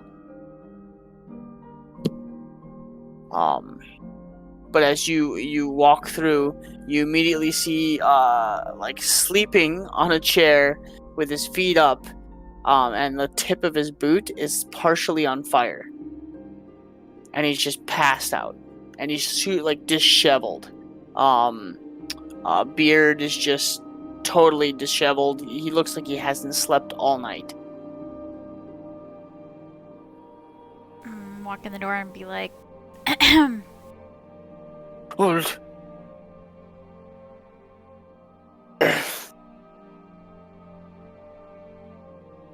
Oh, you're here. It's done. It's done. Good news, because we're gonna be needing that. Oh, okay. Do you have him? Bring him inside, and we'll try it on and make sure it fits just well. God, no! I'll make my way inside. Marn, I'm so sorry. Does this fit your cock just right? Here, just put it in there, and oh yes, it's okay. Anyways, I'll follow him inside. oh, you are a big boy. Well, come here. Okay, and he begins like tearing things off of you and like setting them on the floor, and you guys watch as Morn is just like, and he's just like ripping things off and attaching this. I'm gonna look really confused because I was just expecting like like something around my wrist or like maybe both my arms. Yeah. So Like a pretty big deal. So the first thing is a clamp around the neck, and immediately the moment he touches it to your neck, it he places like a bead on like right on like your Adam's apple, and then right as he does it, all of a sudden it goes click click click click click click click, and like connects around the backside, like almost mechanized. And then as it does that, it shoots down the chest and attaches, and then goes around the waist. And as it does that, as you have your hands kind of like as you're like at your front and your side, he holds you straight out, and it clamps both hands. And so that you're kind of like you're sitting kind of like this. You're like shackled. Okay. So it's like Yep. around his neck, down into Do I his chest, feel around his pretty waist. restrained? Yeah, Okay. big time. And then a large, almost like gem, like a red button-looking thing appears, like kind of like right at your right at your diaphragm, and then it continues down, wraps around the waist. Here's where it gets good. I fixed something up. I call it the clamp of destiny. And he gets really wide-eyed, and you guys are like, what? And he pulls Morn's pants down, and as he pulls your pants down, he like tosses a string up under your gooch, No. and it attaches to the back side, and he pulls it through thong style out the front, and as he does, it attaches in the front, like sucks the wiener in and creates a cup, and then forms this golden like think like the samurai like circular like cloth diaper looking thing, and you guys are staring Like at Morn sumo. and it's like Like basically like sumo. like sumo, yeah. And then like little spikes appear along the the waist. Wow. It gets better. Watch this. And a button Oh, it like gets right better. right at the waist, like kind of like your hip bone. He presses like a little green gem, and this like, oh, what's the word I'm looking for? Like not like the butt, like nothing on the back, like no butt flap along the back, just the front, like a little drape, kind of like a chainmail, like just like kind of like clack, clack, clack, clack, clack, clack, and this like rolls out over the front of like his boy parts. Yes. What do you think? What? Why is this? What you made? Why'd you make this? What do you mean? Why? You hush! I'm talking to them. Kaz, I need you to do the talking. Where's Kaz? I'm gonna look back at the group and be Oh, like, fuck. "Do you ask for? What did you ask for?" We asked for a slavery device that could be easily removed. Don't worry. You don't have to fight in that. It'll come off. But we needed. Oh no, the whole thing stays on. No, It no. just- I'll show you this real quick. And he presses the button, and as he does, it releases the hands, but everything else stays. It's an easy remove access. It keeps him restrained, so when he's done fighting, you just quick the button and restrained again. It's ingenious. Not even a boy at his size could break it, and slaps Morn's ass. Oh God. I punch him. As he slaps my ass, I turn around and I punch him in the face. You're gonna punch him in the face? Yep, full strength too. Okay. God. So that's I think that's an unarmored attack. So that's gonna be it's strength plus then I add 2, so 13 to hit. 13 to hit, hits. Okay.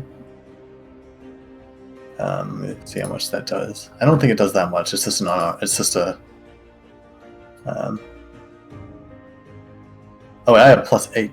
I have +8, so that's a 15 to hit, and then 5 damage. Okay. You watch as this dwarf just gets like knocked off to his feet, and he just in the corner is like, oh, that was oh. You fix this little quick. That wasn't nice, little one. And he pulls out like a remote and hits a button. The clamps shoot out, grab your hands, and then another band shoots down and clamps to your feet and pulls you into the fetal position. So now you're like sitting on the ground, just like, oh, what? That wasn't. Oh, so I threw this in free of charge. It keeps him in control in case he gets a little rowdy. Oh, it's my fucking tooth. Oh, and pulls out like a tooth. Just, oh, that was my favorite one. Oh,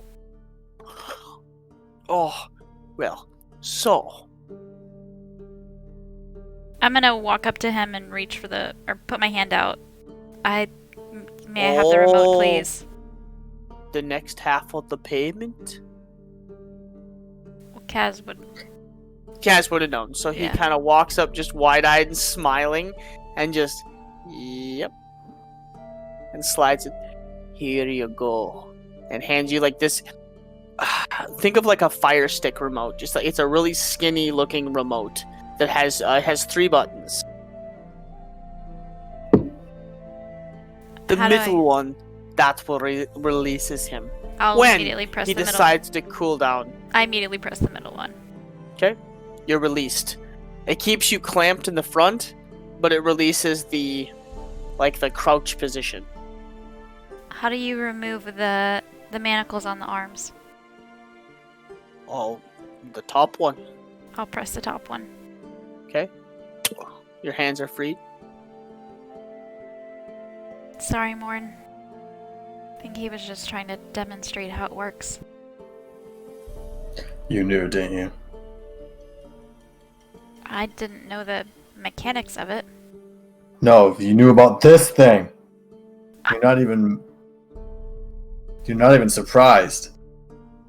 I would have actually been shocked the whole time he was putting it on, so maybe not like freaking out, but I would have been like, what the hell? Because he didn't necessarily describe If to us Bobo what- sees me in this, What did he say? this is the worst thing. First Bobo and now this guy. What do you mean, this guy? I just make the outfits and the armor. Morn, this was just for the Coliseum. If you don't want to wear it, you don't have to.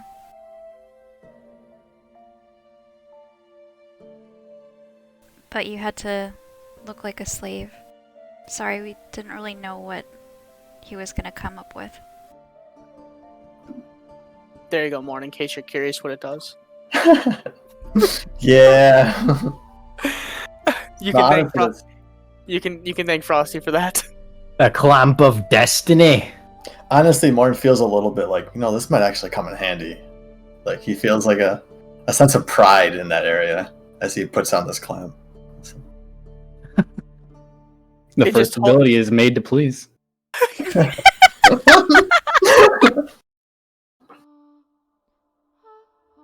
Oh my fucking god. I've created a game of monsters.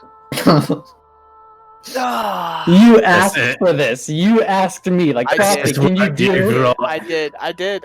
I was like, you know what? Fuck it. I'm gonna do it. Well, I did. hey, this is. Look I at think- what you've wrought. I don't know why this is on here, but it does look convincing. I'm ready to fight. I'm gonna. As he stands before you, like bare chest with this like straps that go all the way around, and then just this little butt flap, like golden chainmail butt flap, like around the front, and then just standing like before you. I'm gonna hand Morn the remote. Oh, what are you doing? That's a slave. You don't need to be concerned. I trust you to use it when I need it.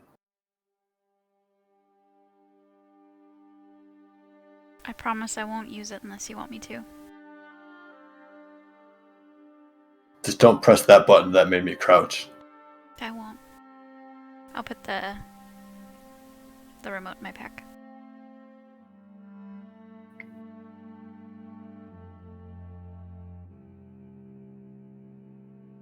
He's got to get it at the right angle, old timer. That's how it cha-chings.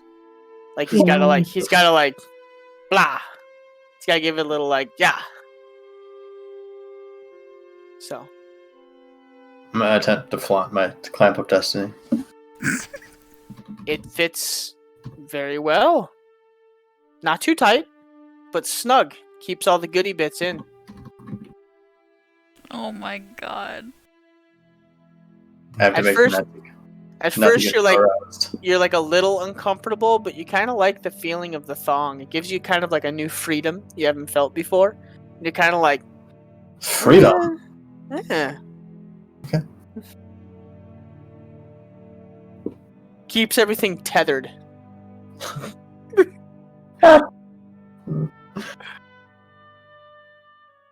Let's go find figure out how these fights work.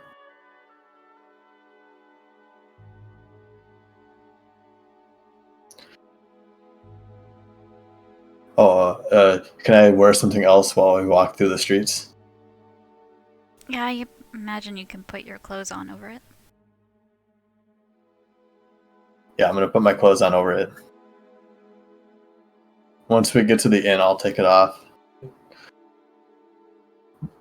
I'll kind of step in the inn, take it off, and then come back outside. So you take the clamp of destiny off.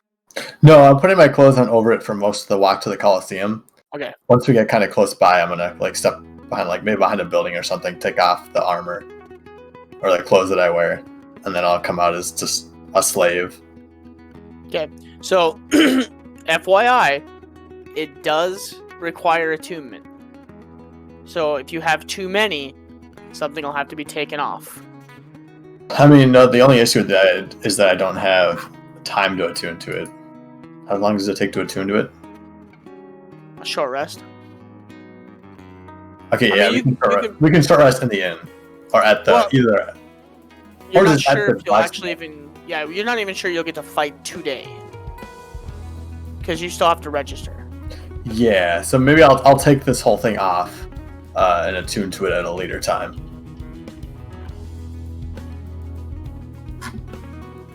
New song.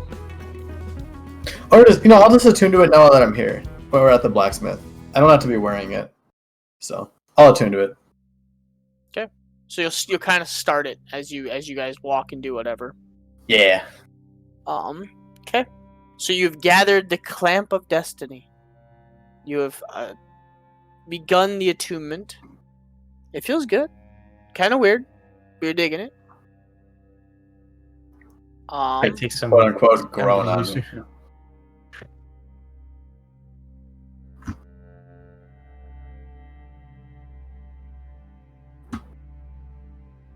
Are you walking towards the Colosseum? I'm gonna give it a good thrust for testing. As you guys are walking, you guys kind of like out of the corner of your eyes, you catch Morn like behind you, like kind of glance, and all of a sudden just like, like get like a quick pump, and you guys are like, oh Jesus Christ, feels good, powerful. For science. Yeah, it was for science. While this is happening, DM, can I meet you in whispers again? Yes, you can. Freya. Okay, wait. Okay, I'm taking it out. Just make sure to let me know when I can come back. Okay. Go ahead. All right. So While I'm on my path, first of all, I just want to find just somewhere very quick to hide, just for like 6 seconds, so I can. there's plenty of alleys. Yeah, something like that, so I can change disguise. Okay, roll stealth check. Sure. If you're trying to be stealthy about it. Yeah, I just want to make sure nobody's looking. Mm-hmm. So once I get into like an alleyway or something and duck behind some trash or whatever. Yep. I mean, there's barrels, trash. You find a couple of larger areas, and you're able to pretty much just get behind it quickly and cover yourself. You're small enough; it's easy enough. Yes, and I shall change into a new disguise that looks basically like this, but without the flames. Okay. So I'm assuming blonde-haired, Red.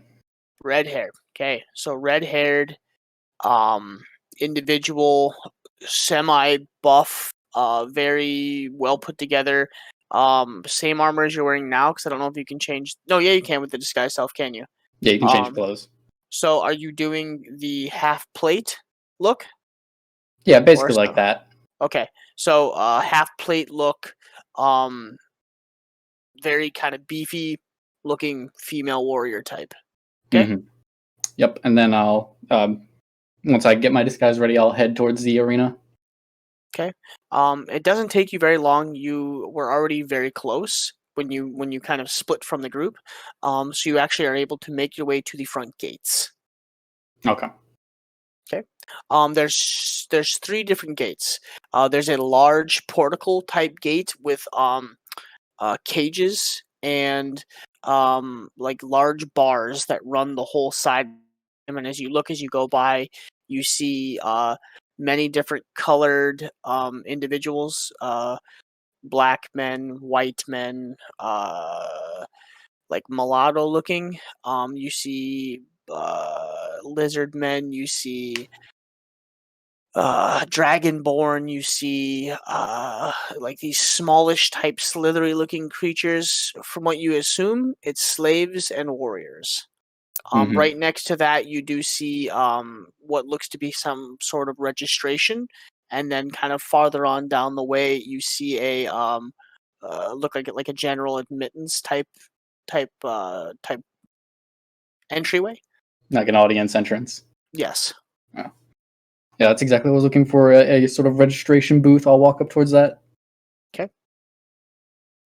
You walk up and there's a gruff-looking man, bald, scar that runs along the right side of the face, down the cheekbone. The beard is really bad on this side, like it's been hacked up too many times than a nice thick side on this.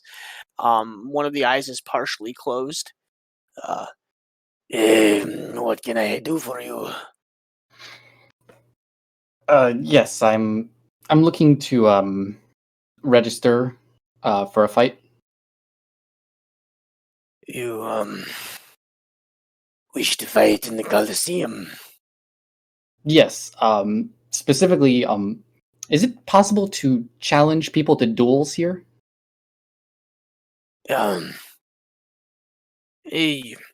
Usually you register and they put you in a class.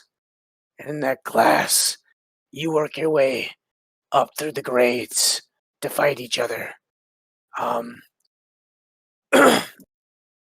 Usually the Epsilon class fight amongst themselves and you move up into Delta, Gamma, Beta, the Alpha, and then you can challenge the current Coliseum holder. I see. Would it be among the bottom rung? Is there someone registered under the name of Morn the Bear here?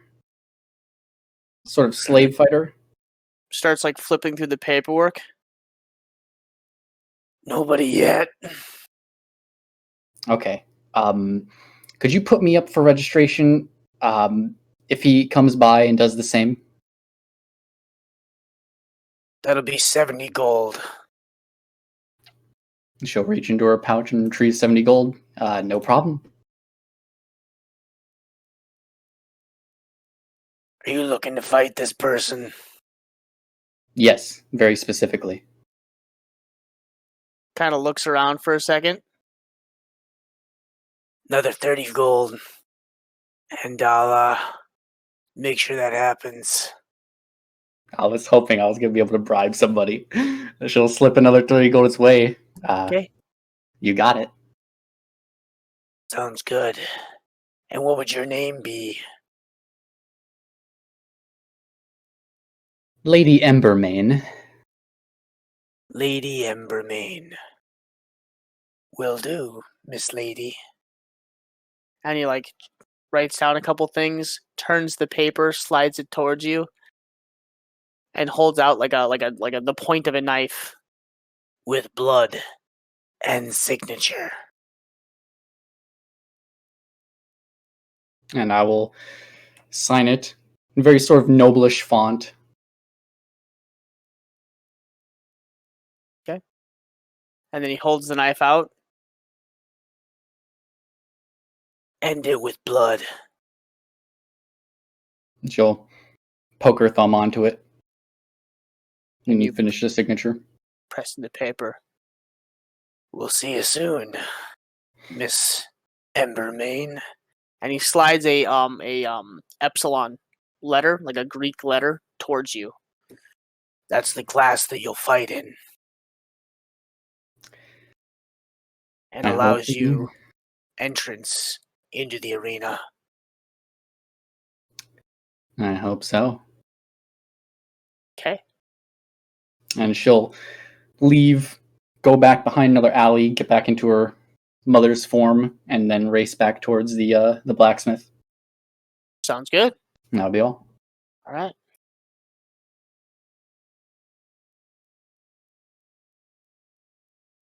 Back up.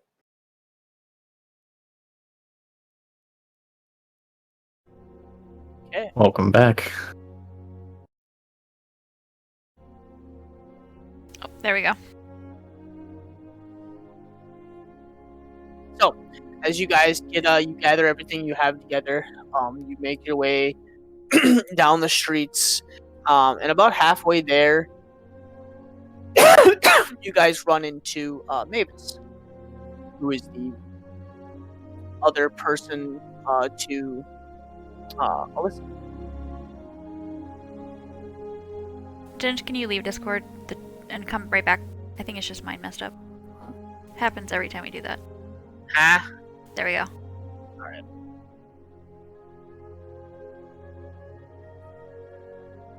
So,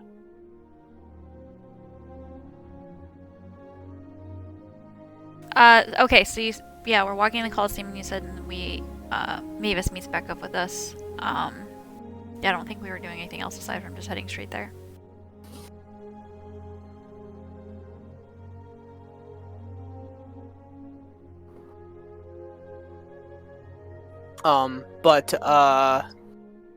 yeah, so you guys about halfway there, you guys run into Mavis.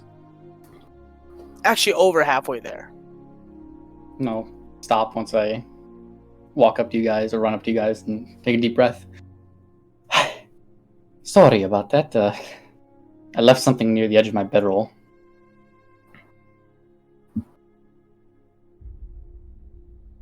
No worries, you haven't missed anything yet. Well, We just got to miss out on Morn's display of the lovely device that was crafted for him. I'm gonna give Freya the most ugly glare as she says that. What do you mean by display exactly? Apparently, they asked for some sort of, well, you'll see it when I have to wear it, unfortunately.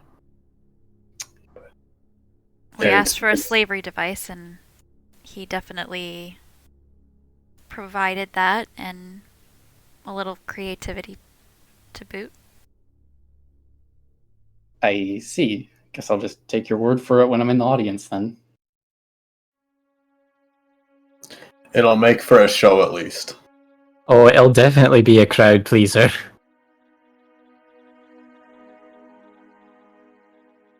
I'd like to think it was made to please.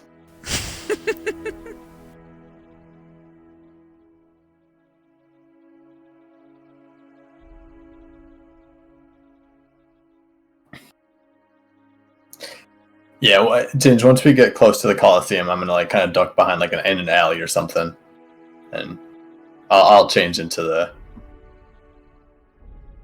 the device, the outfit, one might say.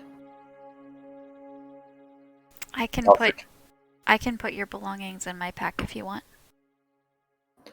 Yeah, I'll hand you most of my stuff, and I'll have on is a clamp of destiny and a grid axe. I mean, really, what else do you need in life? Exactly. Right. And then I'm gonna look at Morn. Is it okay if I turn on the hand clamps only? I trust you. I'll push the top button. Okay. Your hands are pulled to the front.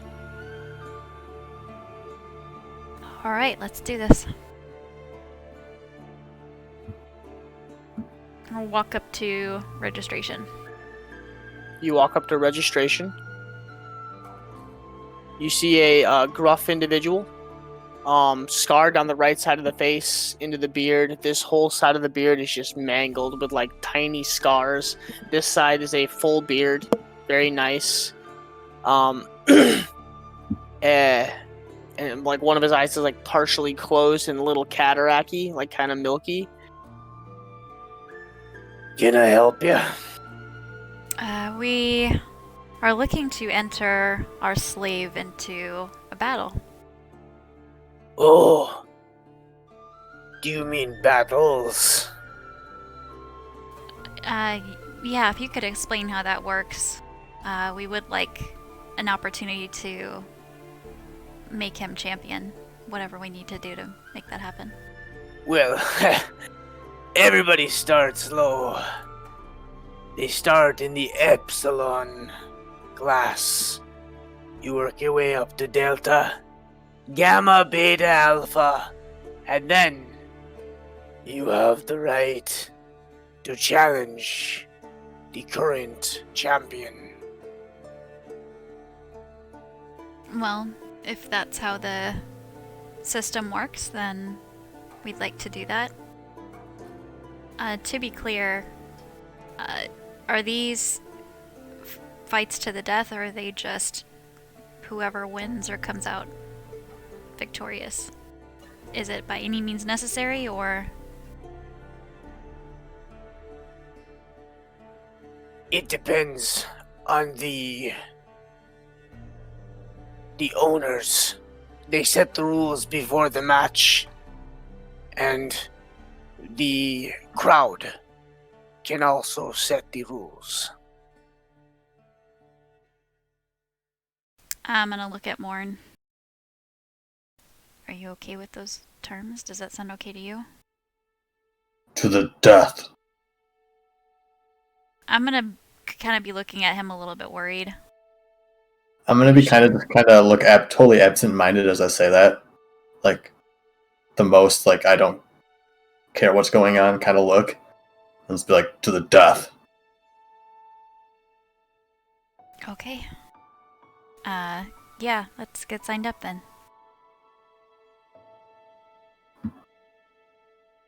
But don't worry. Usually, to the death doesn't start until the Gamma class. We wouldn't want all our contestants to die early. Makes sense. So, will you be registering the big boy there? Yes. Myself and my compatriots. He is, all of our slave. That would be 80 gold. I'm gonna look to our gold bearer. Let him know when he gets back, but 80 gold removed. Plus the cost of the clamp. Which Yeah. was already factored in. Yeah, I think so. Name? I don't know. You did we decided decide- that the stage name was going to be Morn the Bear, correct? Yeah, I think that's what we said. Yeah, Morn the bear. Oh. Morn the bear, you say?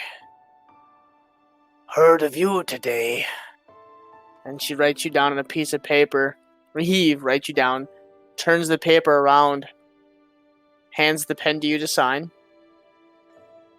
Excuse me. I will sign it. And then holds out a knife. He must offer in blood.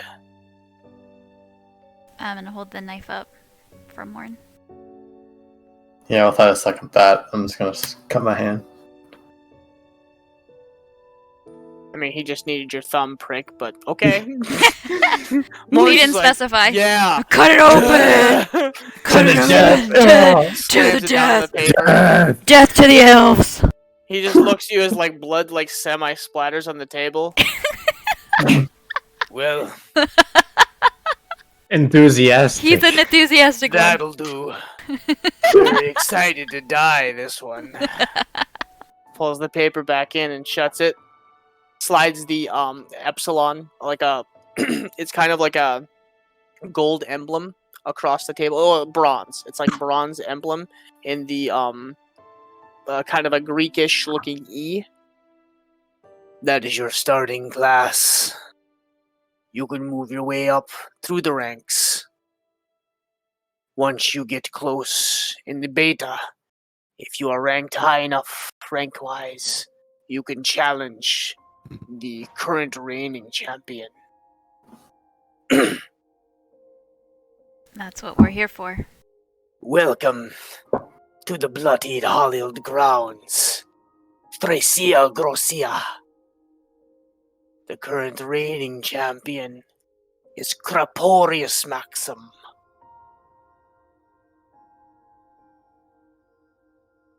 Current. Soon to be dethroned. Many have said that. Yes, but they weren't Morn the bear. Plenty have come through with cooler names. I think you owe me 10 gold for saying that. No, I don't. Move on. I'm gonna shoot him a little glare and walk away. Doesn't even glance at you.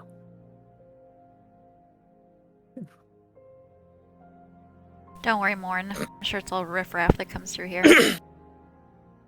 They'll probably run away crying. Don't As you think these first couple fights are going to be too difficult. I doubt it. Hopefully I can get some notice before I have to enter more dangerous fights. Yeah, I'm a little uneasy about getting to a point where it might be possible to be to the death, but I have faith in your ability. It should be okay. We'll see what happens, right? a small boy, probably around 10, shows up in front of you. I'm here to show you to your room. Your staging chambers.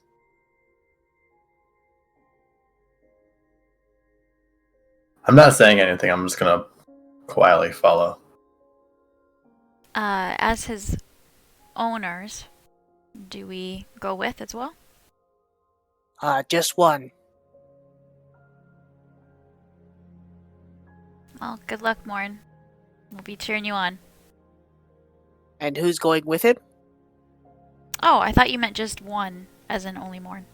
Oh, One well, owner. I'll definitely go with. Is he going to be fighting soon?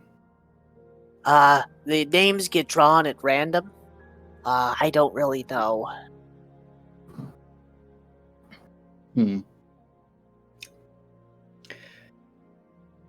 She'll sort of look of contemplation will come over her face. Before she turns to Morn, she says, big one.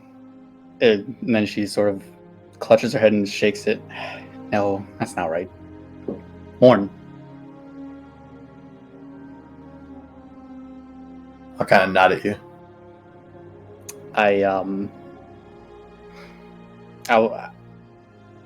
She's sort of stumbling on her words, like she doesn't really know how to say what she's trying to say. But eventually she reaches behind her into one of her waist pouches, and she produces a small, thin vial about one of the sizes of her fingers, with this black liquid in it. And she holds it out and she says, I want you to have this. This was what I was going back for. I'll be honest. Seeing what that guy did to your friend and everything, I'm gonna be honest, probably haven't been scared like that since I first faced the thing that granted me my powers. But anyway, I'm getting too sappy, which I'm not really good at. Before you fight, I want you to have this. It's a vial of dire beast's blood. Whenever I'm heading into an important fight, I drink some of it for good luck. I want you to do the same. I'm still kind of trying to give the persona of someone who's dumb and not kind of more beast hungry, but says now or later. Whenever your fight is coming up.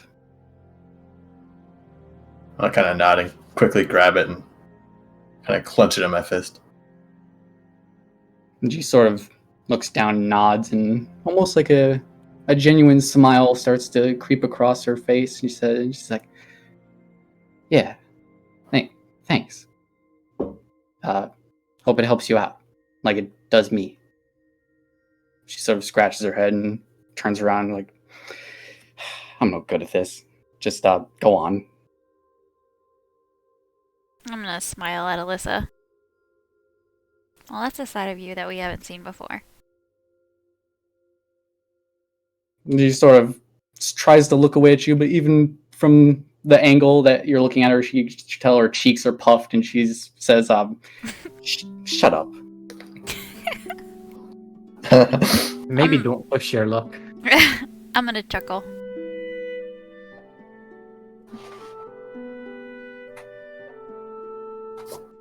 Well, we should probably get in there.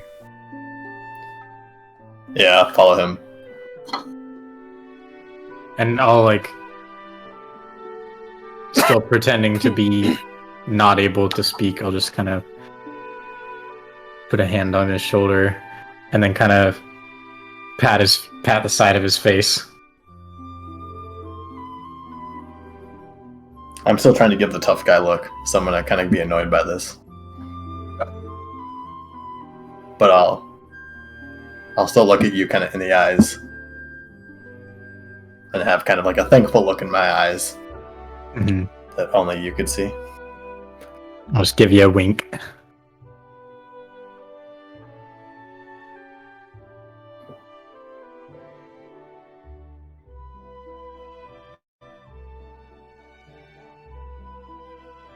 Alright. Let's head in.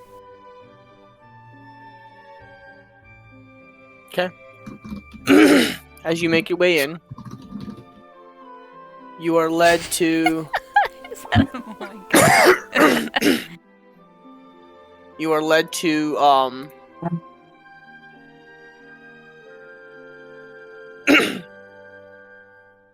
you're led to kind of a very basic room. The rest of you who aren't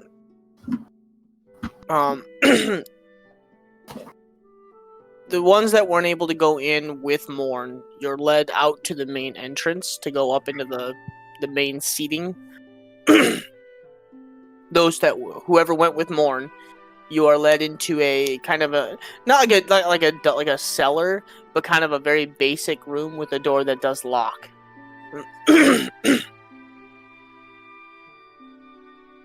A messenger will be sent when your name is called, and the fight is. So you do have time to rest if you want. We will send somebody when the time is. Are me and Thank you. Henri and Kaz led to almost like a seating area? Correct.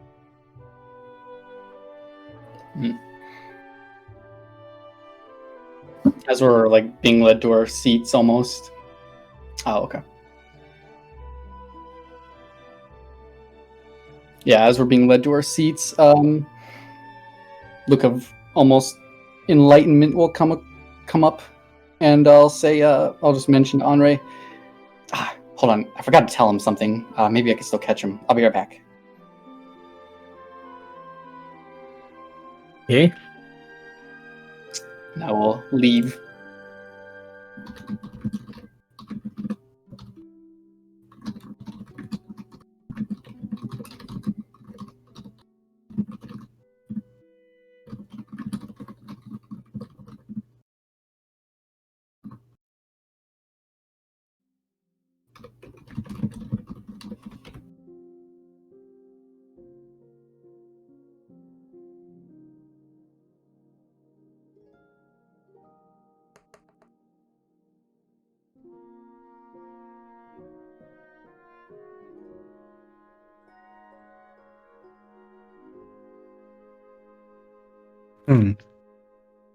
What is happening?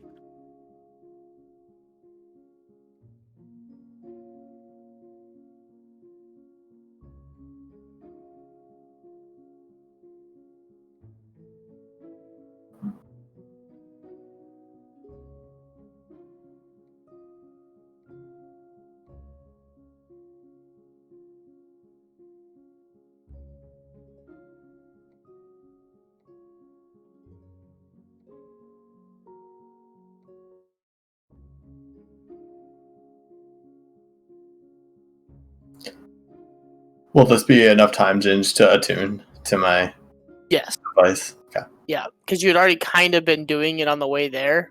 Yeah. And then now in the room, you're able to actually relax and kind of like get used to sitting with it. You kind of like sit down, Relax, stand up, and you're just like enjoy it, yeah. you're like doing like your like forward pelvic thrust. No, You're kinda, I'm moving not it doing around. that. I'm not doing that. I meant like you're trying to move around in it to see what it feels like, to see like if it really gives you any like if it deters, because you're used to wearing like nothing, so you're trying to get used to like something holding your bitty barts like up, and so you're like, okay, okay, Your bardic instruments. yeah. True. Oh yeah, actually, good point. I guess they didn't say like if weapons are allowed. You don't know. Basically, what it was explained to you guys was, before each fight, it's determined what you get to do. So whether it be fists, weapons, if you go in with no armor, and then throughout the arena there's armor strewn or there's weapons attached to the wall. Think like Spartacus / Thunderdome. Slash Like Paper Mario, the 1,000-Year Door, Yeah. the Glitz Pit. Like Oh sometimes, my god, bro. yeah, like You'd sometimes be like, there- this fight you can't use any items. This fight, don't use any of your special moves. yeah. Chapter So, like- 3 is my fucking favorite Dude, chapter. chapter 3 is the shit, bro. Oh, God. Fucking Rockhawk was great. He's my favorite character. Dude, yes. Let's fucking go. You ready to feel Eh. the rock? Oh my Oh my god. god. Feel the So- rock. Anyways, as my boys get excited, Oh, but, we gotta play the fucking Rothos boss fight music for some of these fights, dude. Yo. anyways, but like sometimes there'll be nothing in the arena and it'll literally just be fisticuffs. Sometimes the people in the first row of the arena will be allowed to have weapons and throw them out, or items. Oh shit! Or you're sometimes wild. nothing at all. Yeah. So it all depends on what's basically kind of like predetermined before the fight. And as you move up in the ranks, it's no longer decided by the crowds, it's decided between the two owners. So sometimes there is there is fights to the death. It doesn't happen very often, as usually slaves are expensive and hard to come by, especially with training, so they don't like it to go that far. But sometimes there are owners that they like to manipulate the market and will try to kill off, the other members. I mean, it's kind of sleazy, but they do it. But you said it sounds like the first, at least for the first couple rungs, don't really deal with that since it's kind of lower tier slaves. Correct, but it depends on the slave owner. Some of them like to make sure that they hold the market and will kill off certain, But we slaves would know about that. You said break, because that's terms typically decided beforehand. So we would Correct. probably know. Okay, got it. Cool. So, as you sit and you get yourself attuned and accustomed, as you relax within your room, about 45 minutes passes, and you hear a knock.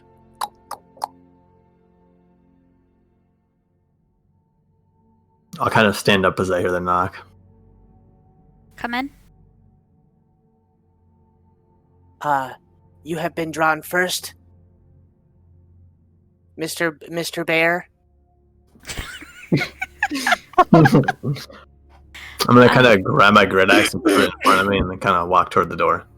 First Weapon name stays Warren, here. Middle name the, last name Bear. No The weapon. weapons will be provided to you. I'm gonna slowly turn around and kind of slowly walk back toward Freya, and then I'll hand her the grid axe. I'll gladly take it. Which she can barely I was lift. gonna say weight is probably really heavy. like she's like Barely dragging it. lift. So, you can leave it in the room if you want. Nobody will take it. We can keep an eye on that for you if you would like. Is there a place that I can watch from, or do I have to go out into the regular seating area? You stand at the portico gate that he exits out of. Okay. You're like And his do we- ringside coach. Yeah, I was gonna say, can I be like, put me in, coach? Basically. Do we What is already that? know the? Da-da-da-da-da. Do we already Da-da-da-da-da. know that again? So just before even like with registration, Freya's a little uneasy, so she keeps asking questions. Do we already know the terms of the fight, the challenger he's going against? Is it a to the death match, or is it? It is not to the death, has been determined by the crowd. It is to unconscious and or bleed out. The terms have been determined as glass knuckles, and the challenger is the Lady Greymane, or Embermane, my bad. I'm very new here. Okay. Alright. Are you ready? I was saying to Morn. Sorry. Yeah, I'll kind of look right at Freya and just be like, I'll be fine. Okay.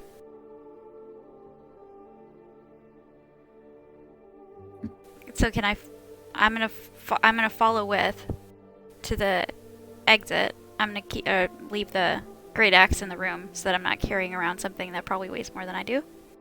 Yep. And follow And the. they did give you a key so you can shut the door and lock it. Perfect. So then I would just do that too.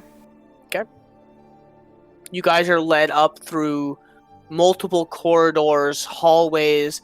To your right and to your left, you see multiple cages and rooms with dragonborn, lizard men, giant burly men with scars, half their faces missing.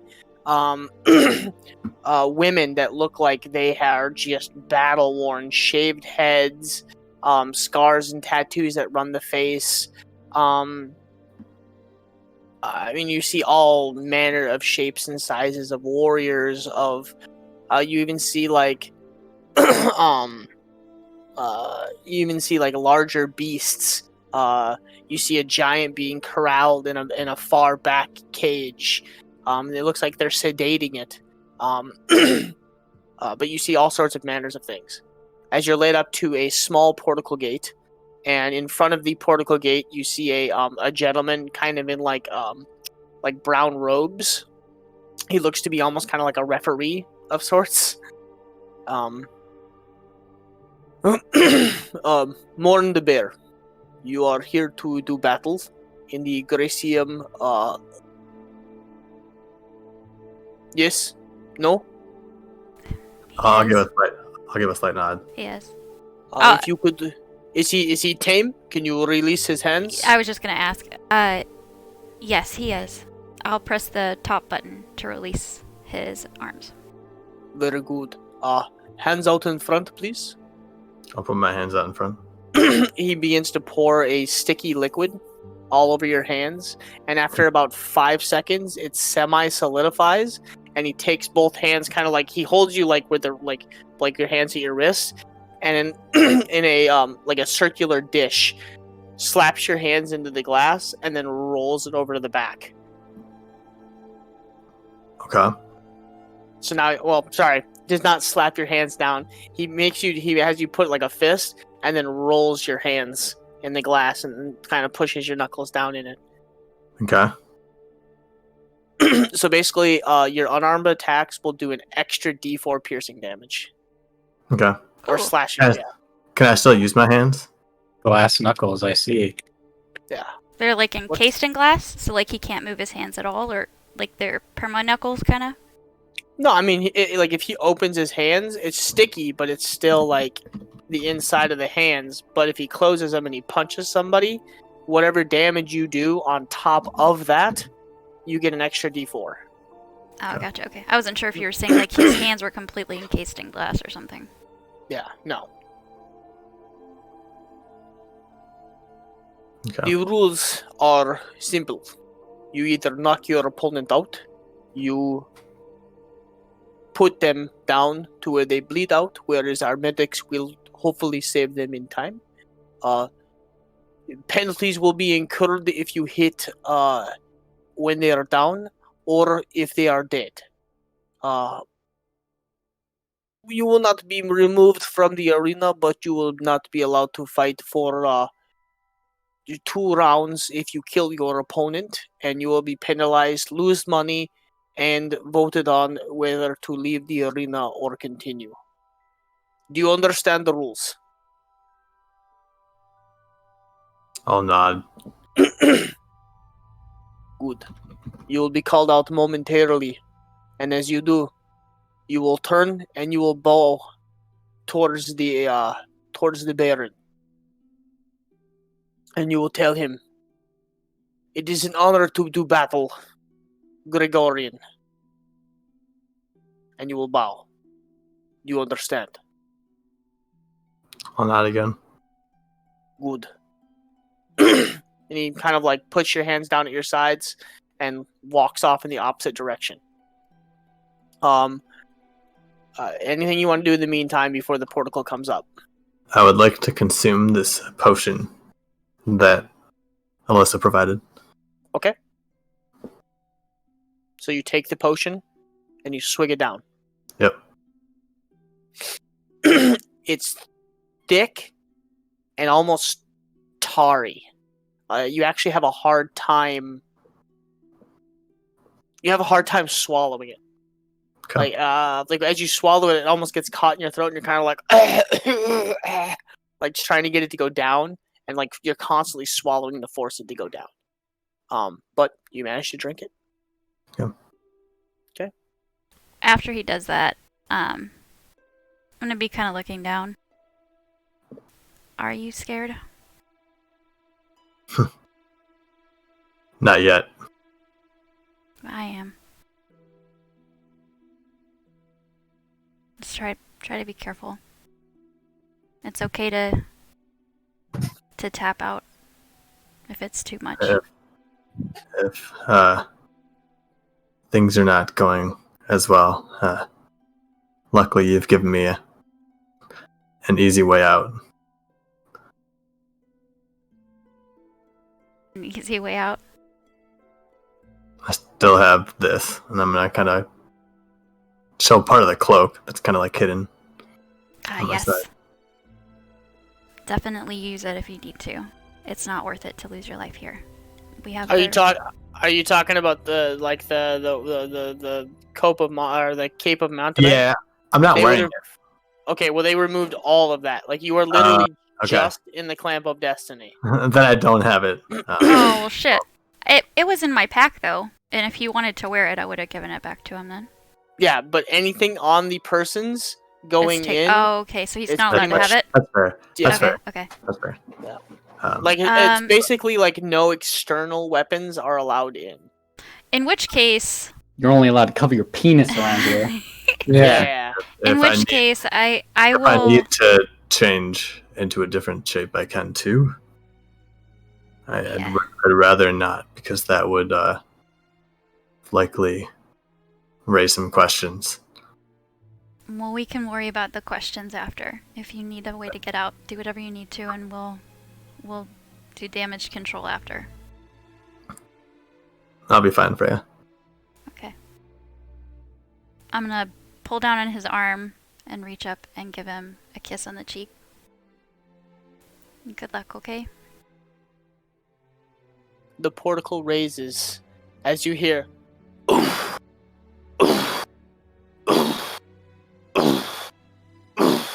And you just hear people stomping their feet. Jeez, Freya, I thought my luck was enough. I'll get out pretty confidently and make my way through the door. There's nothing wrong with extra luck. I guess so. Alyssa went through a lot of development for that one, though. Perfect. Then that only helps even more then. True. Yeah, I don't know what the effects of this potion is yet, so I'm excited. Good luck! As you step through, thousands of people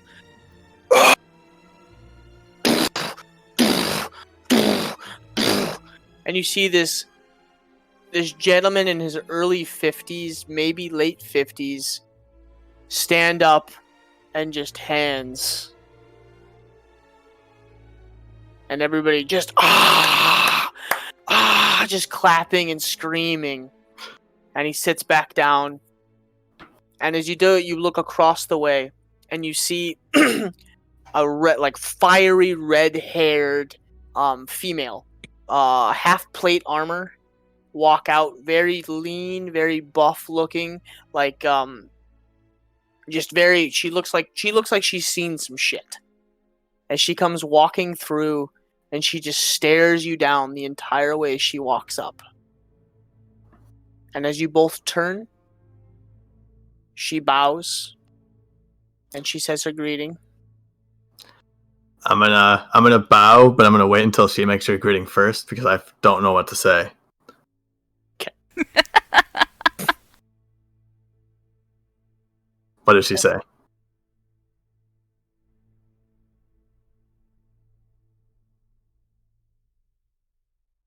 I actually do remember what to say, but Martin does not. There's a lot to take in. Wait, shit, what do I say again? Okay. Got lost in the crowd and the energy of it. I'm gonna bow and say whatever she said. Okay. Hope it was She right. leans forward. It is an honor to do battle, Gregorian. And leans forward. And bows low and comes back up. It is an honor to battle, Gregorian. And he just kind of tilts his head low and stares at both of you. Nice. Divinity music. Let the battle commence. Dun dun dun. And that's where we'll end our session. Oh! Aww. These cliffhangers, bro, why? Oh. Holy fucking shit. No! Come on! One battle? Can't we just have one battle? Come on, just one. We haven't had a I real mean, conflict in You a do long realize he has several stages of this. Yeah. So one Like, battle. It's literally gonna be like 7 sessions of nothing but this shit. Why can't we go do one battle and then call it? Cause I don't have it fucking ready. Fuck! I feel that. Damn it! Because this episode, I have clustered for a long time now, like 2 weeks, because somebody went and got fucking COVID, and then somebody else. I'm sorry that I got sick. It's all good. I still love you. All Alright. So 2 things. 1. I was waiting on this episode for 2 weeks and you have to blue ball me like this. What the fuck? Ah. 2 things. 1. You have entered the You have entered the arena. From here on out, the rules are ever changing. The conniving can get a little underhanded. And some party members will get a little left out. I do apologize. Nah, it's But fine.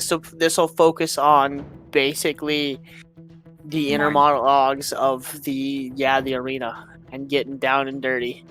It's all good. It's exciting. I would love to do this shit. I'm so fucking nervous. I don't like the prospects of, like, once we get further up in the ranks, the, like, possibility of people killing. That part makes me nervous, that he's gonna potentially be fighting people and it's gonna be to the death.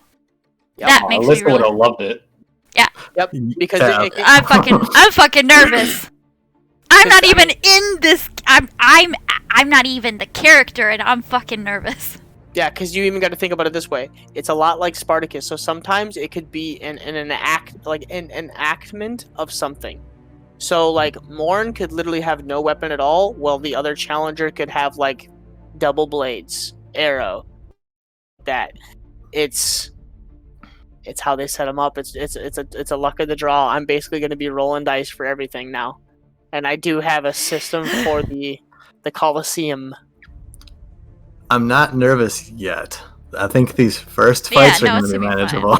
It's these later fights that I'm hoping Exactly, that's what I'm saying. I'm like, right now, it's totally cool. Like, you get it. You're gonna be facing off with like people that are not really a big deal, and then when we get higher up in the ranks. Then I'm just nervous because it's gonna eventually get there where it's gonna be like this could be to the death, and I'm just gonna worry that rolls might not be very good, and that worries me. Well, Frosty, Yeah. are you ready to beat Glitz Pit NPCs? Yeah. We gotta get more star points up. Yeah. So I'm going to be trying to make a performance of it, and I'll be flaunting my Clamp of Destiny. Don't worry, So- we'll I'll throw have the you, best we'll throw plan. you some hearts and FP from the sidelines. So join us next time for the flaunting of the Clamp of Destiny. Yeah, The see you Clamp of guys Destiny! next week on Wednesday around 8:30 Central Time for the continuation. Hopefully on time this time. 8:30. 8:30 Forwards. Central. 8:30 Central. For Also, the battles. Send some good vibes towards Kaz's way. Yeah, he had I'm to dip out for Yeah. some shit. So I'm Positive hoping- thoughts. Yeah. We'll see. yeah. So, All right, everybody have a guys. really good night, though. See you next week. Thanks for tuning in. Bye, everyone. Bye.